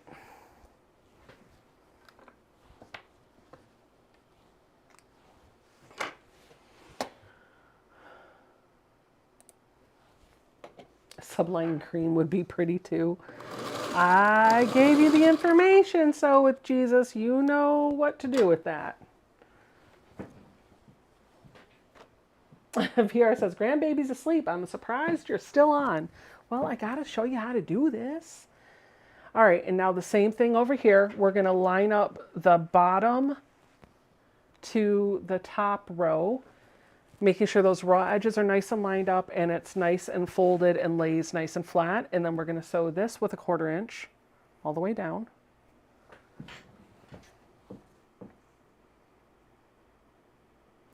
Gotta make the quilt. Gotta make the quilt.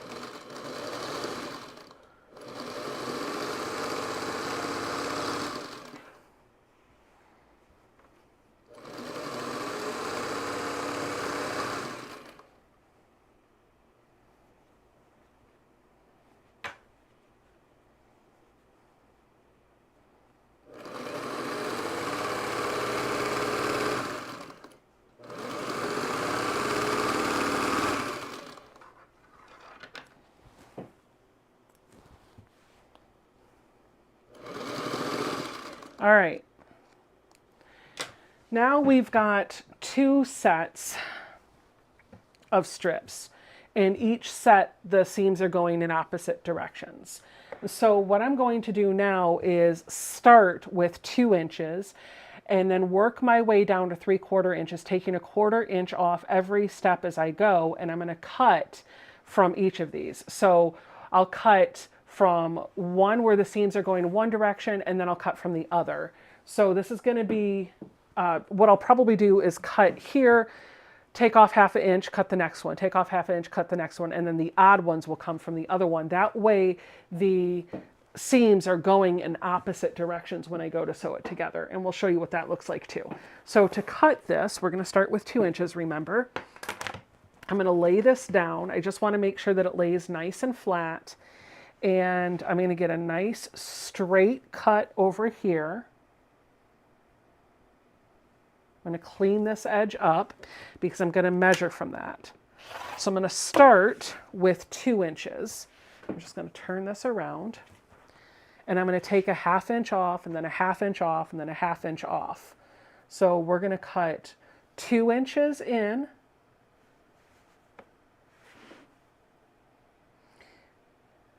Remember, I'm doing that because I've already explained this. 2 inches. And the 1 3/4 will be cut from the other one. So the next one down would be 1 1/2. So I'm going to cut 1 1/2.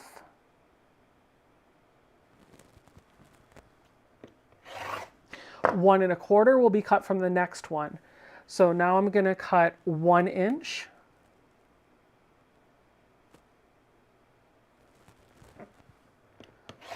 And 3/4 will be cut from the other one. I'm going to fold this and just set it aside for a moment. So I want to make sure that I keep these in that order. So that's 2, 1 1/2, and 1. And now this one, I need to get my nice clean edge, and then I'm going to cut 1 3/4, 1 1/4, and 3/4.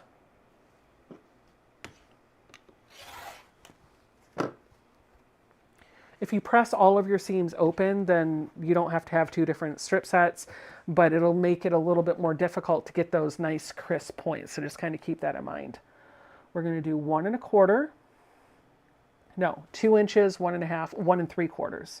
Glad I caught myself. 1 3/4, 1 1/4,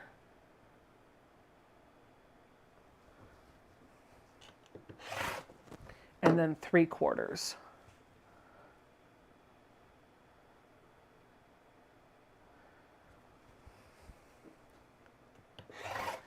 And these go like this. Keeping yourself organized is the key here. Okay. It should go in this order. So we're just going to, this one's going to be so fun. So fun. Since I started all of my strip sets with 3 pieces of white fabric, I'm going to turn them so that the 3 pieces of white fabric is at the top, just like this. This gets everything organized the same way. And now what I'm going to do is pop a seam where we have the start of the fabric. So this piece, this white one up here, is going to be the top left corner. So I'm just going to come in with my seam ripper, rip that seam out, and we're going to lay it so that it's like this. Then the next one, we're going to rotate down to one seam, pick this one up, and we're going to rip that second seam down.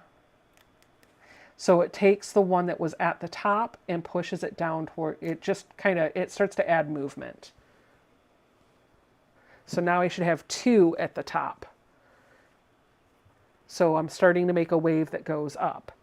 I'm going to count down 3 because I'm on the 3rd piece, or I'm going to count down to the 3rd fabric because I'm on the 3rd strip. So 1, 2, 3. This 3rd one is the top. So now I'm going to rip this seam. And the single blue is at the top. And now I want to count down 4 because I have the 4th piece. 1, 2, 3, 4. We're going to rip the seam directly above that. And we'll make that go there. 1, 2, 3, 4, 5. Rip the seam.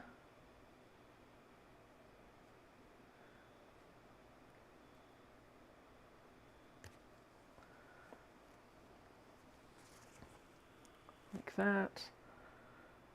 Oh, nope, I got it upside down. There we go.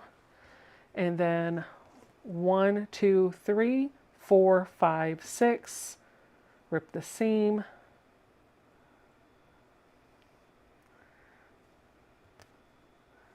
Just like this. And that goes up there. And now we got to sew these together. And if we did everything correctly, our seams should all nest up nicely, and we're going to start getting some of that movement. I'm going to start from the left and work my way over to the right. So I'm just going to set this with the strips on top of one another. These are the first 2 I'm going to join, and pinning and clipping is definitely going to be your friend here. So I'm going to take the time to find every space where those seams should match up, and I'm just going to pop a pin in them.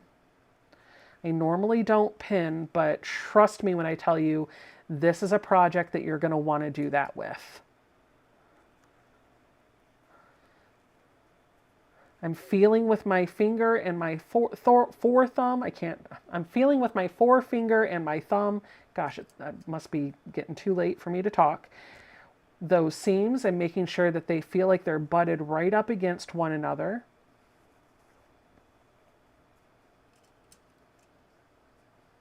Linda says, I am enthralled. I have never made a Bargello before. They are actually really easy to do. They have a lot of movement, but it is a lot of work. And you just need to be precise, and it can be intimidating, especially when you get to the part where you have your strip sets and it's time to start cutting those strip sets up. If you can cut yardage straight while having it folded, that's going to help you with this because you don't want elbows in any of this stuff. Pinning is your best friend, and keeping things labeled and tidy and organized is your other best friend.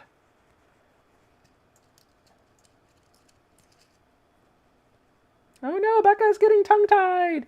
It happens. But that's the beauty of doing this as a video or doing it as a live stream. You're seeing, and with the live stream anyway, you're seeing in real time what I'm doing, just how long it's taking me to do this. And if I don't explain it, you're still seeing what's happening. So all you got to do is watch what I'm doing, right? Like, it's so much easier to show you than to explain it. Though if I had to explain it, I could. Yeah. Okay. Now this last bit, when I get down to the bottom, this is the last seam that I'm going to nest. I'm going to put that there. And if I've done all of my work, all of my prep for the past couple hours, if everything I've done has been good, then when I get here, these should match up just perfectly. And I'm going to put a pin there too because I pinned the heck out of that edge. Now I'm going to take this to the sewing machine, and right along that edge, I'm going to stitch with 1/4 inch.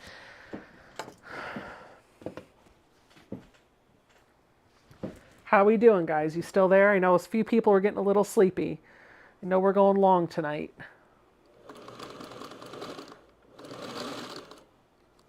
I at least want to get this first wave in, just so you can start to see. Now for this one, I am going a little bit slower because as I come up to each one of these seams where where things are nested, where my seams are nested, I'm holding my finger on the pin to keep the fabric nice and tidy there. When the pin gets underneath the front of my presser foot, but not at the needle, I pull the pin out and I hold the next seam.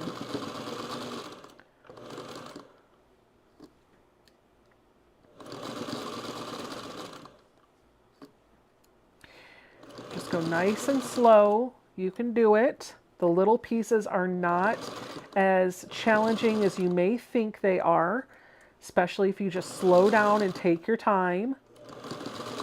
It's not a race. You don't have to be the first one finished. Enjoy the process.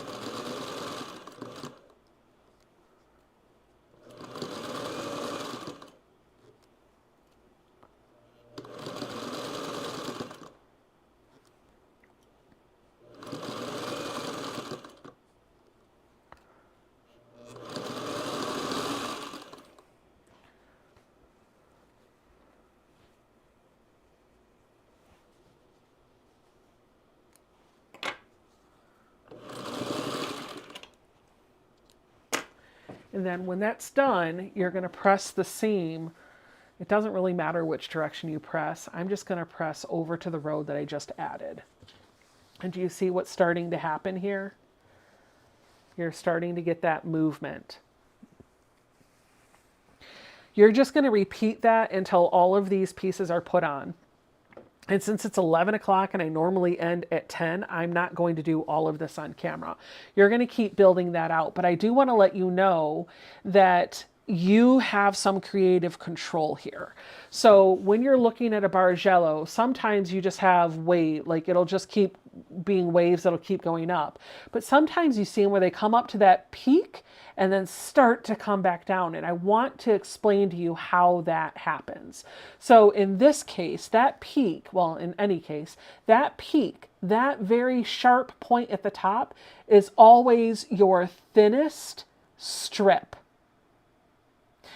If you want to start coming back down that curve after you hit that sharp point, then you're just going to reverse how you're rotating. So for example, this is my thinnest strip. I'm going to pull it off the bottom here. This is the thinnest strip. So if I were to, when I start to build this out and put the fabrics on the other side of this, I'm not going to start with the 2-inch. I'm going to go in reverse. This was the 3/4 inch. So to the next of it, I'm going to do 1 inch, and then 1 1/4 inches, and then 1 1/2 inches, and then 1 3/4 inches, and then 2 inches. But this time, because I'm going out mirror image, I'm going to rotate in the opposite direction. So I would start to have something that looks like this. Do you see what I'm doing there? It's coming down instead of going up like it is over here. So just keep yourself organized. I don't want to get things too messed up, so I'm just going to put them back in the order that they were and pay attention to that. You don't have to come back down. You can take it up to that thin point and keep going if you want to. But one of the things I really like about the Bargellos is when it comes to that really fine point, I want it to be a defined point and I want to come back down. So I'm gonna go up and I'm gonna come back, and then I'm gonna go up and I'm gonna come back, and I'm just gonna kind of keep doing that.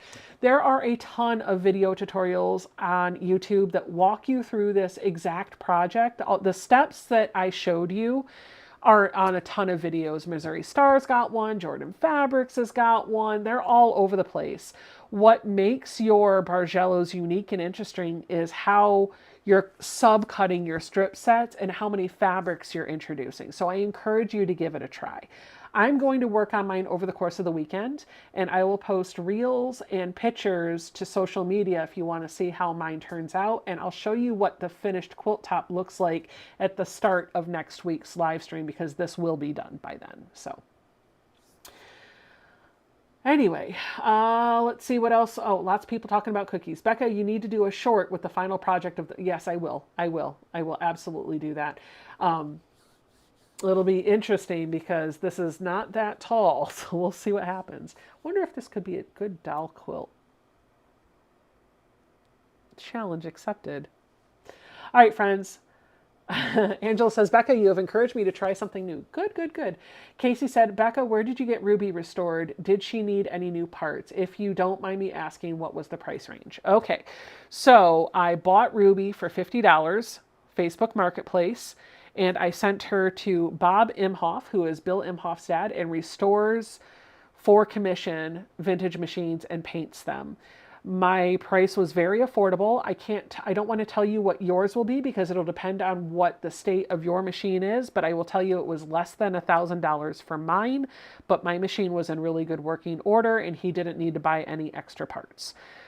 It was literally just clean her up, attach a short bed that I bought off of eBay because it was missing, and sand her down and primer and paint her and clear coat her and send her back to me. So if you are interested in his contact information, you can send me or Mary an email, mary@sobecca.com or becca@sobecca.com, and either one of us would be happy to give you Bob's contact information. He has a business phone number and a business email address that he has willingly created just so that we can hand it out if you are interested in hiring him to do some commission work on your machine. And I think he would probably, for those of you that don't have a vintage machine and just want to have a more modern machine, maybe like a mechanical Juki or something painted, I am sure he might be up for that challenge as well. So there you go.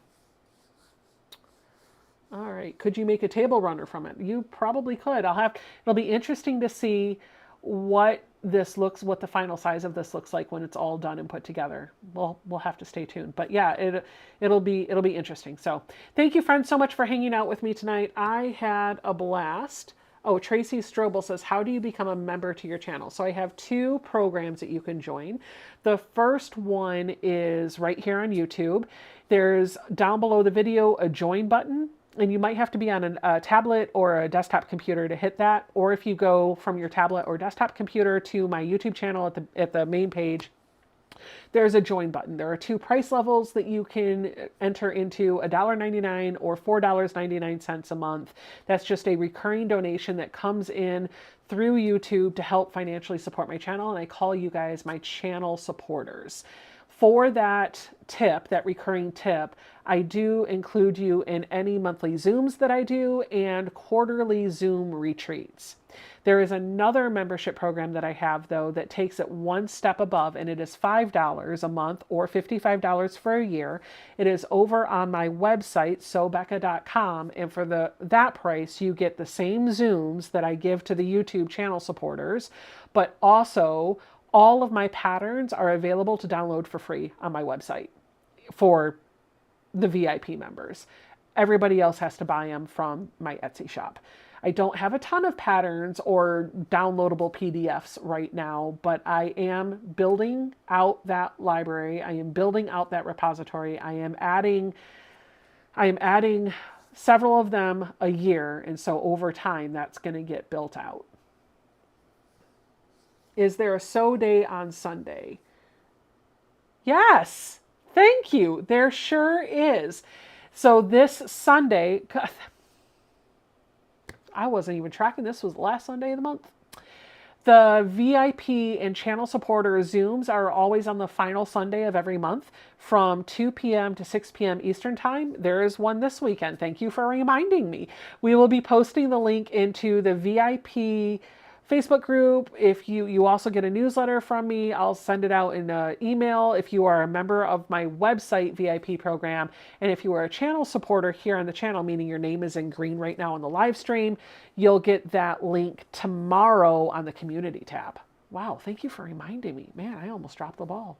All right, guys, that's it. My throat's dry. I'm starting to get a little hoarse. I've been talking nonstop for over 3 hours. I'm going to drink some tea and go to bed. Love you. Mean it. Call someone you love. See you next week.